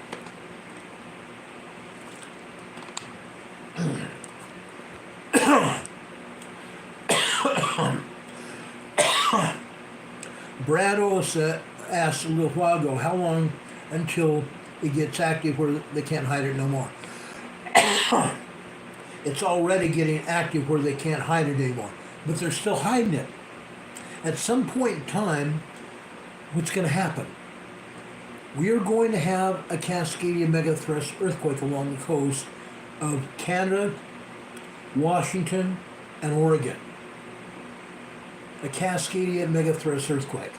It's going to be a major 10.0 to, or 9.0, excuse me, 9.0 to 10.0 earthquake. Major earthquake. It's going to pop. It's going to pop. Now, let me take this seismogram down real quick. Okay, you see a lot of magma here. You see a lot of magma there. I want to go back here to my earthquakes.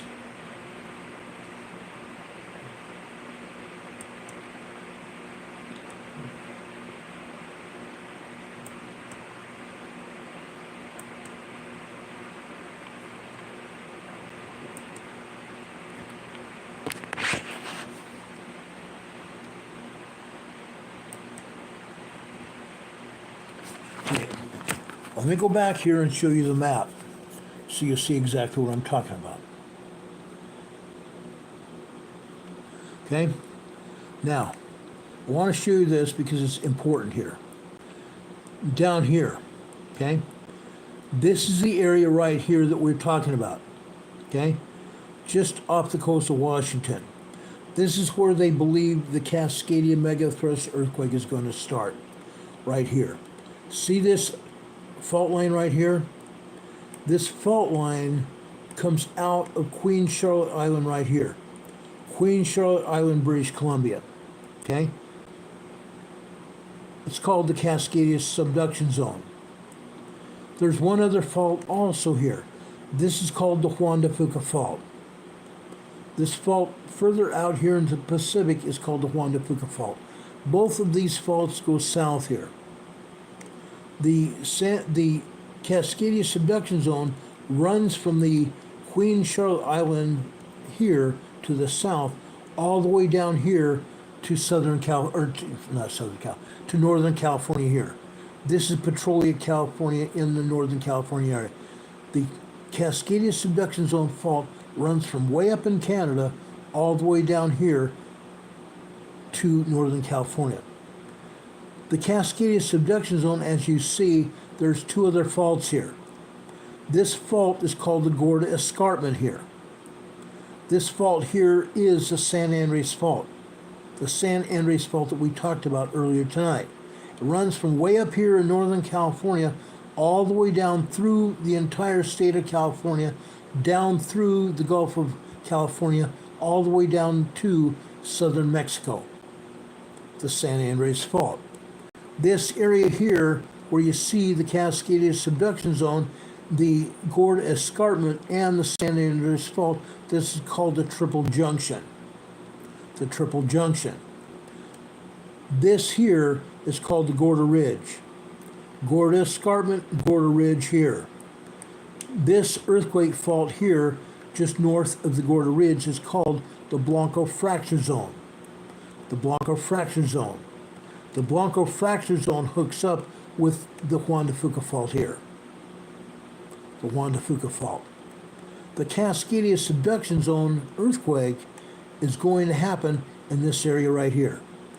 Somewhere between the Juan de Fuca Fault and the Cascadia Subduction Zone. It's called the Cascadia Megathrust earthquake. Again, it's going to be at least a 9.0, 10.0 magnitude earthquake.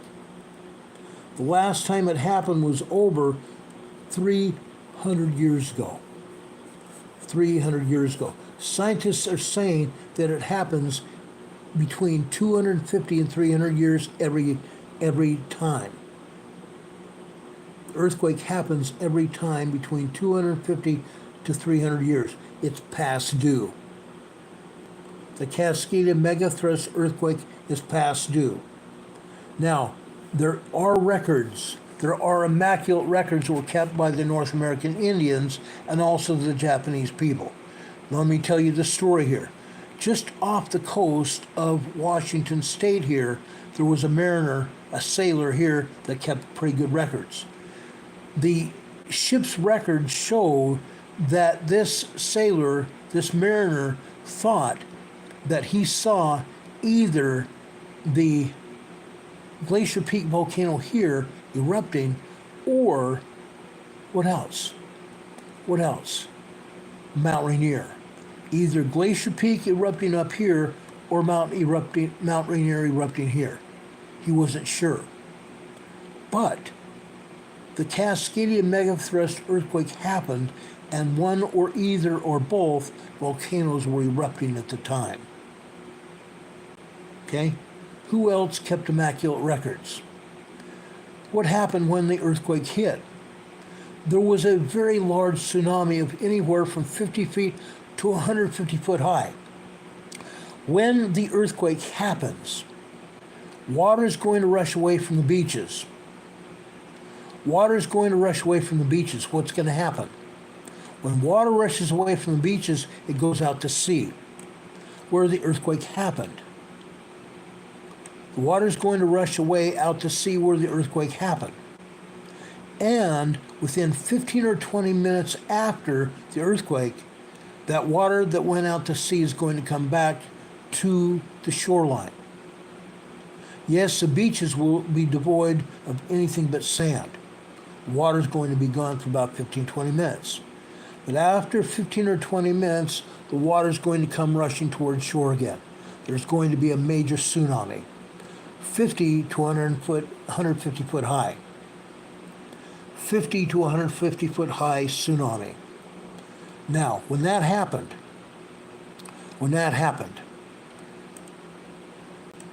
the tsunami was also felt all the way up here, as well as the earthquake, all the way up here into Alaska.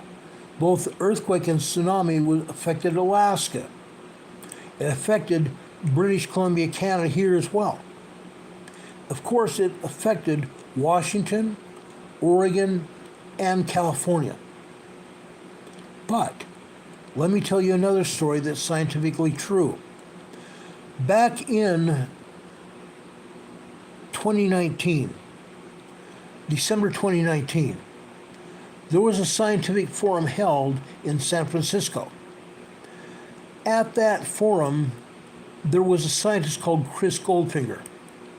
Chris Goldfinger met with a bunch of scientists down here in San Francisco December 23rd that year. Chris Goldfinger said that when the Cascadia Megathrust earthquake happens, the San Andreas Fault up here to the north right here is going to be triggered by the Cascadia Subduction Zone to the north. The Cascadia Subduction Zone right here is going to transfer that energy, that 9.0, 10.0 earthquake energy, all the way down here to the San Andreas Fault. What does that mean? Simply, it means every city, major or not, small and large, is going to be hit by the earthquake. It's going to hit by the earthquake. Now, as it goes further south here and north, The size of the earthquake may diminish some, but maybe not a lot. Maybe not a lot. San Francisco will be devastated. The San Francisco Bay Area are going to be devastated. The Monterey Bay Area is going to be devastated. This whole area, San Simeon, all the way down here is going to be devastated.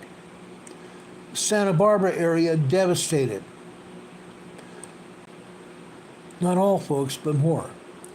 All the way down here into Los Angeles County is going to be devastated, all the way down here to the Mexican border, maybe further. Maybe further. 9.0, 10.0 earthquake. All the way down here. Now, what else is going to happen? That energy is going to be transferred all the way across the continent. This is a major, major earthquake. 9.0, 10.0 earthquake. That energy is going to be transferred across the entire continent. Now, as it crosses all these thousands of miles, the energy may not be quite as strong as it reaches North Dakota, Minnesota, Michigan, and Wisconsin. By the time it reaches the East Coast, it may be somewhat diminished, but it's going to be strong nonetheless. It's going to be strong nonetheless. I also need to tell you this. When the Cascadia megathrust earthquake happened, not only did the tsunami affect Washington and Oregon, Canada and Alaska, the tsunami also will come down here into California. All those cities will feel that tsunami. They'll feel the earthquake and they're going to feel the tsunami. What earthquake doesn't destroy, the tsunami will.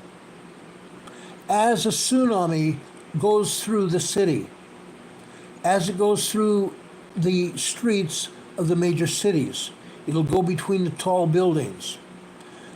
What happens when water is forced between narrow areas? The water speeds up. The water speeds up. There has been some conjecture that the water will speed up and will go further inland. There has been talk that the tsunami water will go past 5 miles inland. It may go past 5 miles inland. Meaning anybody here on the Interstate 5 corridor from Washington south to San Diego are going to get swamped. They're going to get swamped by seawater. Like I said, what the earthquake doesn't destroy, the water will. But there's something else. That tidal wave, that tsunami wave, happened up here in Alaska and all down the west coast of North America. Guess what? It went all the way across the Pacific Basin, all the way here to Japan. Japan, the Japanese people here recorded the time it happened. That's why we know the exact time the earthquake happened over here, because the Japanese people recorded the time that the water got here. What does that mean? It's going to happen again. Japan will be devastated. The tsunami. Possibly even Hawaii. How about the Mariana Islands and Guam area? How about Taiwan? How about the Philippines? How about Indonesia? Papua New Guinea? Solomon Islands, Vanuatu, Tonga, Samoa, Fiji, maybe even all the way down here to Australia and New Zealand. And it's possible that the wave may follow all the way down here to the western side or the eastern side of the Pacific as well. The tsunami is going to have a great effect. A great effect. Now, Demon Catman has said here in the chat, and it's true, Seismic activity travels through the earth and seeks out the weakest points. It will devastate the weakest points in the earth. Okay? Leapfrog earthquakes. Richard Smith calls it leapfrog earthquakes, pretty much. Pretty much. Demon Catman here in the lower part of our chat says, California will sink in places with liquefaction. It's not just going to be California. Washington and Oregon will also be affected by this. It's not going to be pretty for anybody. Now, I'm going to try to explain liquefaction to you. Liquefaction is a process where the earth shakes, the ground shakes. The shaking will raise the groundwater. The shaking will raise the groundwater. What happens then? When the shaking raises the groundwater level, it turns that ground here, which is the loamy soil, the sand, the sediment, the dirt, all into a loamy soil like quicksand. That's what they call liquefaction. Everything that's sitting on this liquefaction area is going to sink. It can sink inches or it can sink feet. Power poles. Power poles are either going to fall or sink. Cars are going to sink as a result of liquefaction. Houses, buildings, and people are going to sink into the loamy soil areas. It's a fact. It's a fact. It's a proven scientific fact. Now, if I was able to build a shake table, I've been to preparedness fairs where I have had a shake table. What it basically is a table with a ridge about that high all the way around it, with sand and soil and a water base below that. Just about that much water and this much sand and earth and such, okay? I was able to have a motor that would shake that table. And it would show the water rise in the soil, causing the buildings and telephone poles, street signs, cars, buildings, everything, sinking down into the quicksand. That's what's going to happen. That is exactly what's going to happen. I can promise you that. It's a scientific fact. Does anybody have a question about anything we're talking about? This is serious. I want to make sure that everybody is understanding what we're talking about.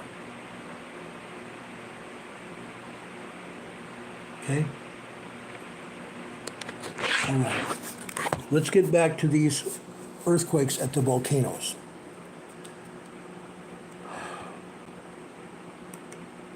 Okay? Let me take the seismic maps down.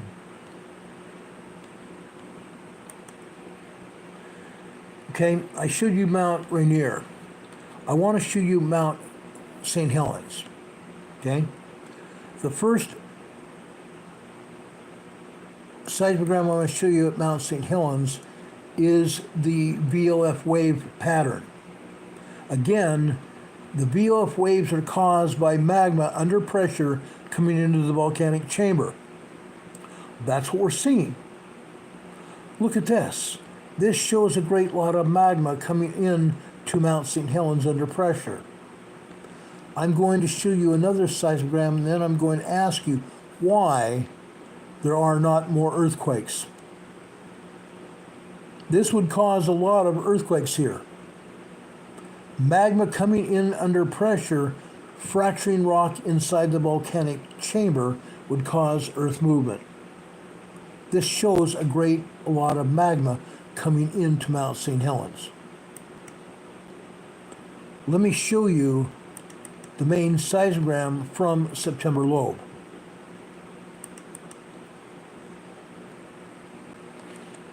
The seismogram I just showed you is another seismogram from a multi-channel seismograph at September lobe. This is the main seismogram from September lobe. Now, I'm going to enlarge this so you can truly see what I'm talking about. up here at the top. All you see here are minor tremors at best. What you're seeing here is zigzag lines. That's not normally what we would see on a seismograph. It doesn't happen. This is called artifact. This is all called artifact. Any of these zigzag lines are called artifact. It's crap. It's trash. It's not real. What is real are these earthquakes and tremors. This appears to be a 2.0 earthquake here. This is a tremor. This is a tremor here. This is a tremor here. This is a tremor here. This looks to be about 1.5 tremor here. You see tremors all throughout this seismograph. Down here, this is 0600 today, 6 a.m. today. Up here is 5 p.m. last night. Okay? Right here is midnight. Midnight. So what we're seeing here are a bunch of earthquakes here this morning, all over this morning. I was thinking this afternoon, but this ends at 7 a.m. After 7 a.m. it doesn't show anything. That is because they shut down the seismograph at September Lobe just after 7 a.m. this morning. What a bunch of crap. This is a 2.0 earthquake. This is a 1.3 tremor here. This, folks, appears to be a 2.8, 2.9 earthquake. This is a 2.0 earthquake. This is a 2.0 earthquake. This is a 2.0 earthquake here. Here we have a bunch of tremors. This is a 2.0, 2.2 earthquake here. This is a 1.6, 1.7 tremor here. This appears to be a 1.8, 1.9 tremor here. 2.0 earthquake here. A 2.3, 2.5 earthquake here. This appears to be here close to a 3.0 earthquake here. I'm saying a 3.0 earthquake. Over here, there's a bunch of seismic activity here. This appears also to be a 3.0 earthquake, but it looks like there was other earthquake activity after the primary wave here. This is the primary wave here, the longest wave here. These are basically secondary waves here. Secondary wave lasting another 10 or 12 seconds. But why? Why did they shut off the seismograph after 7 a.m. here, and then they turn it on again about 10:30, 10:45 here? Why? What happened? Why are they playing games here? Why are they playing games? Right over here, this is probably just before 10:30 here. 10:30 here. Then they turned it off again the rest of the day. Why? They do not want anybody to know what's going on. They don't want anybody to know what's happening at Mount St. Helens. That's the bottom line. Now, I went and pulled other seismographs. I wanted to find out what happened. Okay? Inquiring minds want to know, don't they? Well, guess what? Just north of Mount St. Helens volcano, there's another volcano. It's called Trade Dollar Lake. This is the USGS seismogram from Trade Dollar Lake. Basically, the same thing happened here at Trade Dollar Lake. They turned off the seismograph after 1:30 this morning. Look here. Again, this is Trade Dollar Lake just north of Mount St. Helens. Look at all this magma here. This is constant flowing magma here, recorded by the seismograph. Look at this. We're seeing earthquakes here as well. Earthquakes here, earthquakes here. That means fracturing rock. The magma fracturing rock inside the volcano. These here are earthquakes here as well. Earthquakes. This is a lot of magma from about 11 p.m. last night until after 1:30 a.m. this morning. 1:30 a.m. this morning. Over 2 hours of fantastic magma activity at Mount St. Helens. Why are they not willing to show us what happened the rest of the day? They turned it off. They turned off the seismograph. They're not showing anything after that. Nothing. None of these marks equal earthquakes at all. They're gibberish. They're garbage. They turned off the seismograph after 1:30 this morning here. They don't want us to see what exactly is happening at Mount St. Helens. What happened in 1980? I want to ask the question, what happened at Mount St. Helens in 1980? At Mount St. Helens in 1980, there were a bunch of earthquakes. And they ordered an evacuation at Mount St. Helens. The earthquake slowed down. They allowed people back into the area of Mount St. Helens. Shortly after that, one day later, the earthquake hit and the volcano exploded. The volcano erupted out the northwest side of the volcano. We've seen it happen. There's video of it all over the place, on YouTube and everywhere else. Are they doing this again? There's plenty of seismic activity, as you see here at the top. Plenty of it. Why are they playing games here? Why are they not starting to evacuate the area around Mount St. Helens? Inquiring minds want to know. This is a lot of activity. This is a lot of magma. Magma coming into the volcano. Why are they not evacuating the area? Let's look at Mount Hood. Just on the north side of Mount Hood, there's a place called Barrett Spur. This is a seismogram at Barrett Spur. Here, let me enlarge this thing so you can see it. Here, these horizontal lines here show magma coming into the volcano here. We're seeing a lot of magma here. The thicker the lines, the more magma coming in. The thinner the lines, the less magma. Here, all night here, from 2300, 11 p.m. last night, until right here, 4:30 a.m. this morning. It appears there was a whole lot of magma. Not as bad as I just showed you at Mount St. Helens, but this is also thicker lines, meaning more magma. Here we have thinner lines. The only problem here, we only have a couple tremors here. One up here just about 11:05 p.m. last night. A small 1.3, 1.4 tremor here. A 1.3, 1.4 tremor here. Same thing here. The same thing here. The same thing here, all over this area.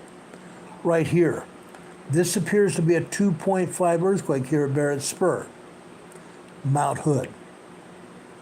Mount Hood. Over here to the right. Remember the secondary wave I told you about? The triangle going out to the right of the earthquake? The secondary wave? The secondary wave here lasted over a minute, which means this may have been stronger than a 2.2, 2.3 earthquake. This could have been as large as a 3.0 earthquake here at Mount Hood. Okay? That's the truth. Now I'm going to take you over to Palmer Lift on the south side center of Mount Hood. This is Palmer Lift. Right up here we're seeing drilling going on at Mount Hood. Drilling going on. They are trying to tap into the upper magma chambers of Mount Hood to obtain steam. You're seeing the rat-a-tat-tat signals here and at the bottom here. But you're also seeing here a lot of magma. Up here at the top here, we're seeing a lot of magma. After 10 p.m. here, until just after midnight. Here, We're seeing lower load of magma here as well. This started happening just after 5 or 3 p.m. this afternoon, and it continued through at least 4:30 when I pulled the seismogram here. A lot of magma, and we're getting that rat-a-tat-tat signal showing they're drilling into Mount Hood. Yes, we're seeing magma here as well, and we're seeing earth movement. Earth movement. These appear to be tremors here. Every time we have a lot of magma, it causes rock fracturing inside the volcano. That's what we're seeing here. These are rock fractures going on here and all the way across here. This appears to be a great deal of magma here that caused that. Here it appears to be tremors here. This may be small earthquakes here. Okay, this is Palmer Lift on the south side center of Mount Hood. I want to go over to Timberline. I want to show you Timberline.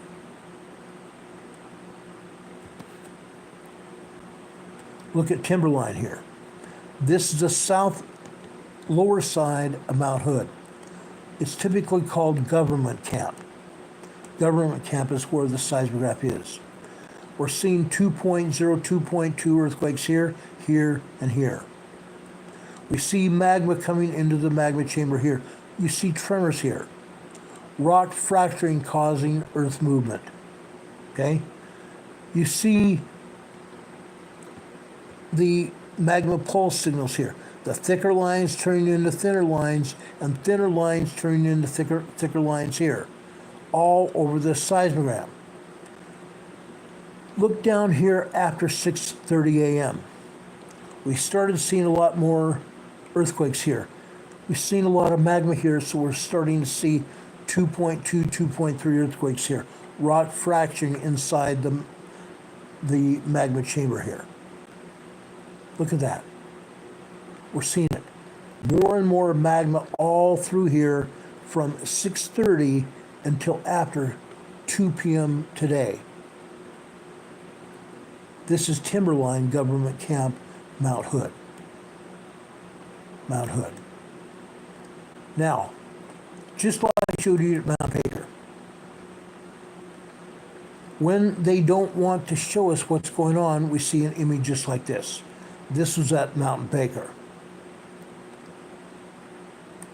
This was at Mount Rainier here. This is Emerald Ridge. They don't want us to see what's going on at Emerald Ridge. They don't want to show us the magma activity at Mount Rainier. Plain and simple. The same thing over here, right here where you see my see my cursor right here. They don't want us to see what's happening. They're hiding the information. I want to show you one more volcano here. This is Sisters Volcano. This is south of Newberry Volcano. Now, I tried to show a no photo available at Newberry Volcano, but it didn't show up here on my database. Newberry Volcano, they did the same thing. They have 3 seismographs at Newberry Volcano, and every one of them showed no picture available. Why are they not showing us what's going on at Newberry Volcano? Inquiring minds want to know. This is Sisters Volcano here. The same thing happening here, more and more magma causing rock fracturing last night. It started happening before or by after 10 o'clock here when the seismographs started recording information until after 12:30 here. 12:30, maybe even 1 o'clock here. Then we see tremors here and there all over the seismograph. Here we see thicker lines turning into thinner lines. We see tremors when the magma increases. Right here, magma increases, we see tremors here, here, and here. Okay, that's what happened. But again, why did they turn off the cotton picking seismograph after 2:20 p.m.? About 2:20 p.m. they turned off the seismograph totally. Then they turn it off after, or turn it back on after 5:30 p.m. They let it roll 5:45 to about 5:50, 5:52. Then they stopped it again. And they're not showing us anything after that. Why? Why are they not showing us the activity? This is Sisters Volcano. Folks, I'm going to show you something else. This may disturb you. They did the same thing at Crater Lake to the south, South Central Oregon. Crater Lake. They have four seismographs at Crater Lake. All four of them show the same thing, no activity. They turned off the seismographs at Crater Lake completely. Crater Lake usually shows a lot of activity. Now they're not showing anything. Why? Why are they not showing anything? Inquiring minds want to know. Inquiring minds want to know. Does anyone have any questions for me? I know I've talked a lot. I've shown you a lot of information. Do you have any questions for me? Curiosity saying, I'm told that the tsunami sensors off the west coast from Oregon to Southern California are also offline. You're right. They absolutely are offline. They've been offline for quite some time. There's probably a reason. They do not want to share the information. They don't want anybody to see what exactly is going on. They do not want anybody to see exactly what's going on. I've shown you that. Throughout the years, I've shown you all this information. They turn off the buoys, they turn off the tsunami sensors, they turn off the seismographs. Now, 3 years ago, just off the coast of Oregon, Chris Goldfinger, the chief geologist and professor of geology at University of Oregon, said, and there was a newspaper article and a magazine article after that, but they got a donation of money to buy seismographs and stick them off the coast of Oregon. What happened to those seismographs? Yes, I've seen a picture of a boat off the coast of Oregon deploying the seismographs. We were supposed to see these seismographs pulling information for us to see. None of it's been shown to us. It doesn't exist on paper. Why not? What are they hiding? What are they hiding? Kristen Cashel says, hi from Oregon, just got home from work, what's going on? Earthquakes. Earthquakes up and down the coast of North America. Washington, actually Canada, Washington, and Oregon, as well as up in Alaska. You'll have to go back through this video tonight and rewatch it all, but I've shown you a lot of activity all around the world. Literally all around the world. The largest was over just southeast of Kamchatka Peninsula in the Sea of Okhotsk, a 6.0 plus earthquake. A very strong 6.0 plus earthquake. Okay, that was the biggest earthquake. Biggest earthquake of the day. There was also 5.3 in the South Sandwich Islands in the South Atlantic. That 5.3 is also going to go up through the Mid-Atlantic Fault all the way up through Iceland, probably north. Okay, it's probably going to take 2 or 3 days to reach Iceland, but it's going to make its way from the South Sandwich Islands up to the Mid-Atlantic Fault. That happens. We've seen it do it before. Kristen Cash was saying, is it time to leave? Not quite yet. I have a few more things I need to tell you. Canadian Patriot One says it is all possible for deniability, for plausible deniability. Unfortunately, yes. That's why they're not showing us. They want plausible deniability. Oh, we didn't know about it. I call BS. All the research that I've seen during the past, well, probably 10 years on until now, is showing all the evidence of what they're not showing us now. The energy was there. The energies continue to happen. We've seen it happen. Now they're trying to say, oh, we didn't know about it. We don't know about it. Oh, it's really not happening. I call BS. I call maximum BS. They know it's happening. They just don't want us to see it. That's the bottom line. They don't want us to see it. Any other questions? Split and Genie saying blasting or digging tunnels? No, they're not doing that.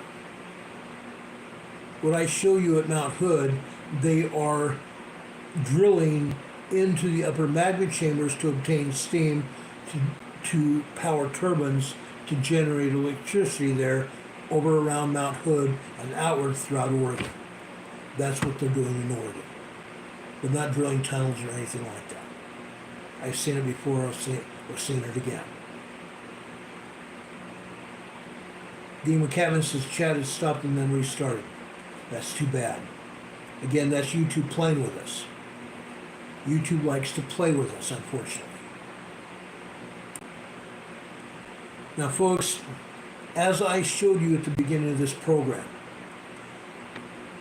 tonight after I get off the air, within the first 10 minutes, I'll put up below this video here a program description. We've had a lot of people that unfortunately haven't found the join button where you can pay for a membership, ongoing membership from month to month from now on. The lowest membership we have is $1.99 a month. Almost anybody can afford that. The second level is $2.99 a month. The third level is $3.99 a month.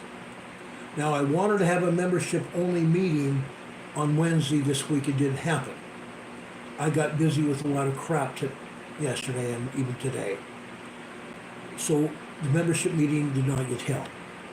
I may try to hold it on Saturday. I want to get together with all the members. So if you guys want to join our members here on Emergency Management Associates, please do that. On the computer, you'll see off to the left of the video, it's just below the video, it says join. You click on that little oval that says join. On your phones, you may find it a little harder to see, but that join button is also there. On iPhones, it's even harder to see, but it is there. But from now on, in the top of the program description, I'm going to give you a link to join our membership here on Emergency Management Associates. Okay? That way you can join here and be part of our members-only meeting. Members will get first-hand information when it comes out, unless it's vitally important everybody sees it. If we have a members-only meeting, the members will be able to see before anybody else. So if you really want to be in on the best stuff going on, you'll be a member of this channel. The other reason is members-only meetings. We're going to discuss things that are going on the channel. We're going to be able to ask questions to me more intimately on what's going on. I will spend specific time with the members explaining what's happening. We're also, the first membership meeting is going to be primarily about specific EMA emojis that we're going to have, and also I want to get clothing out to you that has emergency management on it. I want you all to have Emergency Management Associates on your clothing if you want it, and also on hats, and also to be privy to information that members only are going to get beforehand. Okay? I want you all to have that. Some other things that we've talked about even yesterday and before that is politics. I want to talk to you about politics and political things happening on this channel and in membership-only meetings, because what is happening in all of our communities here in the U.S., Canada, and all around the world. It's going to affect each one of us. I want to be able to get that information to you guys first, so that you have a chance to react to what's happening. Now, I want to also say this to everyone here on this channel. I've been doing this now 5.5 years. Every day for the first 3 years I was on the air. Every day.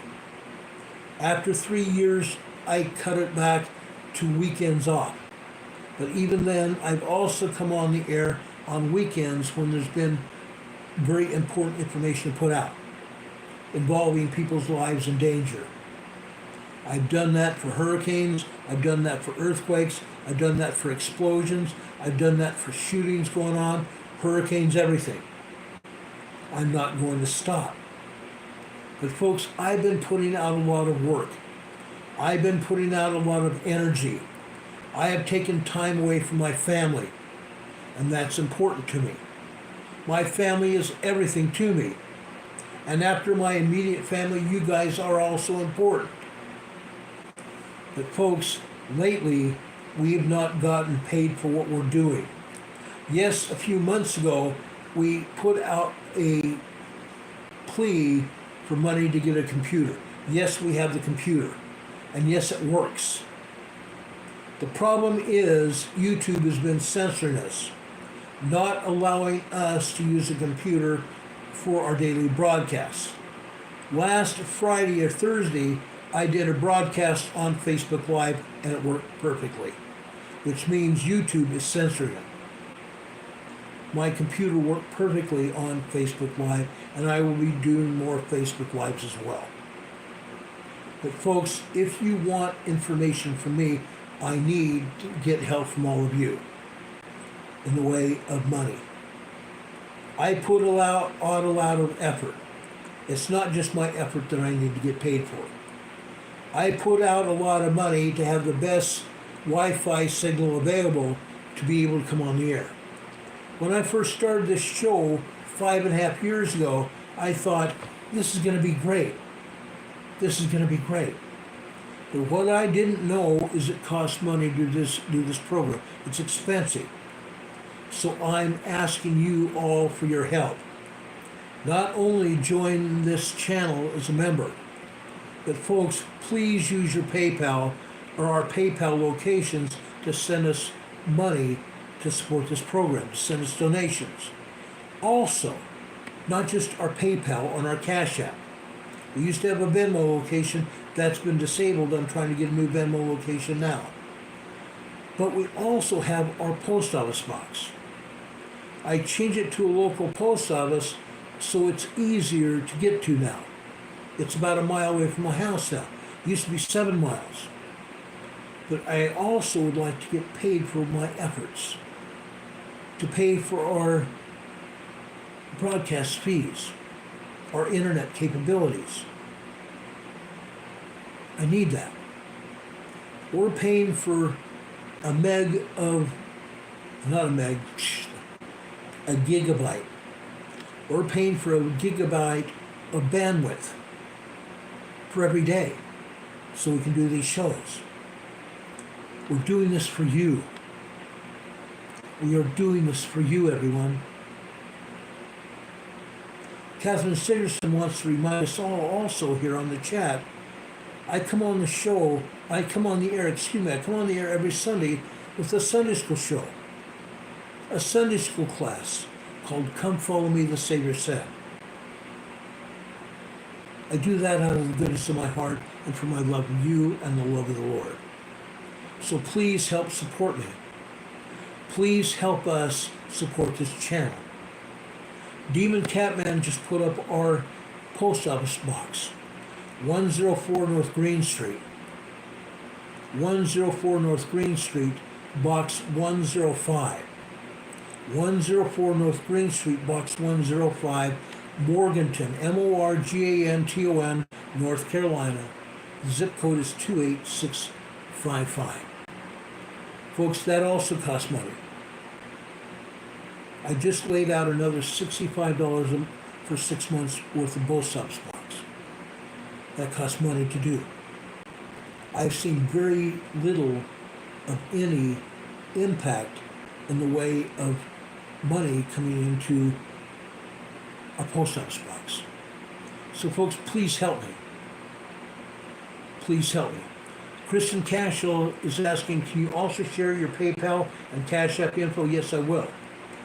Below this program today, just after 10 minutes after we get off the air, I will have a program description, and at the top of the program description, just below this video, I will have our PayPal locations, our Cash App location, and our post office box information there, as well as our email address. That'll be in the top of the program description. NCWQ Explorer put up one of our post office, or one of our PayPal. I appreciate that so much.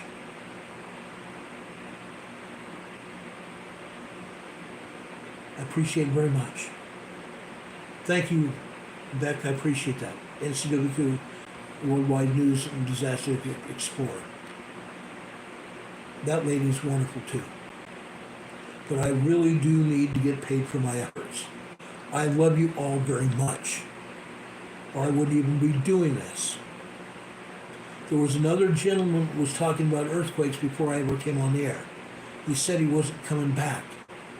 So I felt it necessary to come back on the air to tell you about earthquakes. And I've extended that all to disasters and emergencies of any kind. I've done it out of the goodness of my heart, and I'll continue doing it as long as I get paid to do it. Yes, I am doing it out of the goodness of my heart, but I need to help getting paid for my efforts and for my expenditures to keep this program on the air. Okay?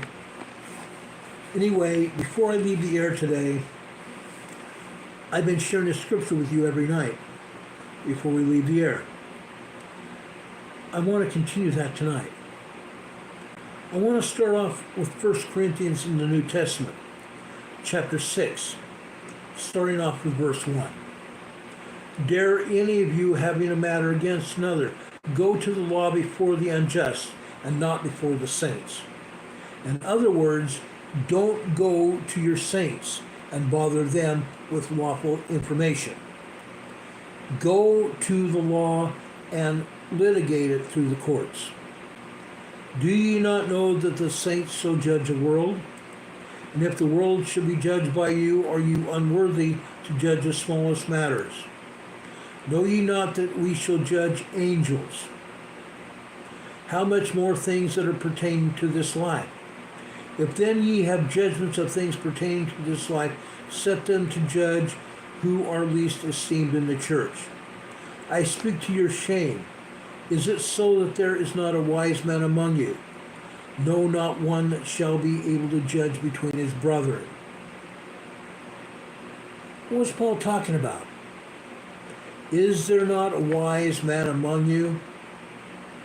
Yes, there were learned men back in the days of Christ.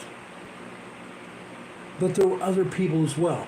The Corinthians over in Greece. But brother goeth to law with brother, and that before the unbelievers? Being judged by an unbeliever? Oh, I wouldn't want to do that. Heavens no. In verse 11, and such were some of you, but ye are washed, but ye are sanctified, but ye are justified in the name of the Lord Jesus, and by the Spirit of our God. All things are lawful unto me, but all things are not expedient. Let me read that again. Verse 12. All things are lawful unto me, but all things are not expedient. All things are lawful for me, but I will not be brought under the power of any. I will not be brought under the power of any. Paul was an apostle. Paul was taken apart by unlawful authority, and he died. He died.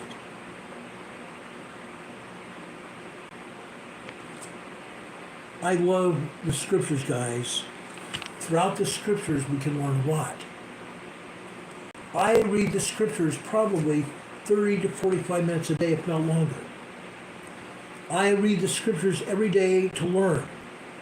And I also read the scriptures now to be able to leave you a message concerning spiritual gifts and the love of our Savior Jesus Christ. I love you. I love you just as Christ and God love you. The scriptures, we can have wisdom, and we can get great wisdom and knowledge. That's what we do. Scriptures are family, just as we are family. We need to use the scriptures to our best benefit. Brothers and sisters, I love you. Please help me as I help you. I love you, God loves you, and may God be with you this day and always. God bless you. God be with you until we meet again. If anything else happens tonight, we'll be back on the air to tell you about it as soon as the information becomes available. If not, we will be on the air after 6 p.m. tomorrow evening. Tomorrow is Friday. In actuality, I'm going to try to come on the air about 4 or 5 p.m. Eastern Time in order to give you emergency preparedness information. There's a lot of things I need to share with you. I appreciate your time tonight, and I would ask you that you would join me tomorrow afternoon, evening, with the Emergency Management Associates tomorrow. The evening will be met with preparedness. Thank you for being here, brothers and sisters. I love you very much. We will see you on the other side. Good night, everybody. Much love.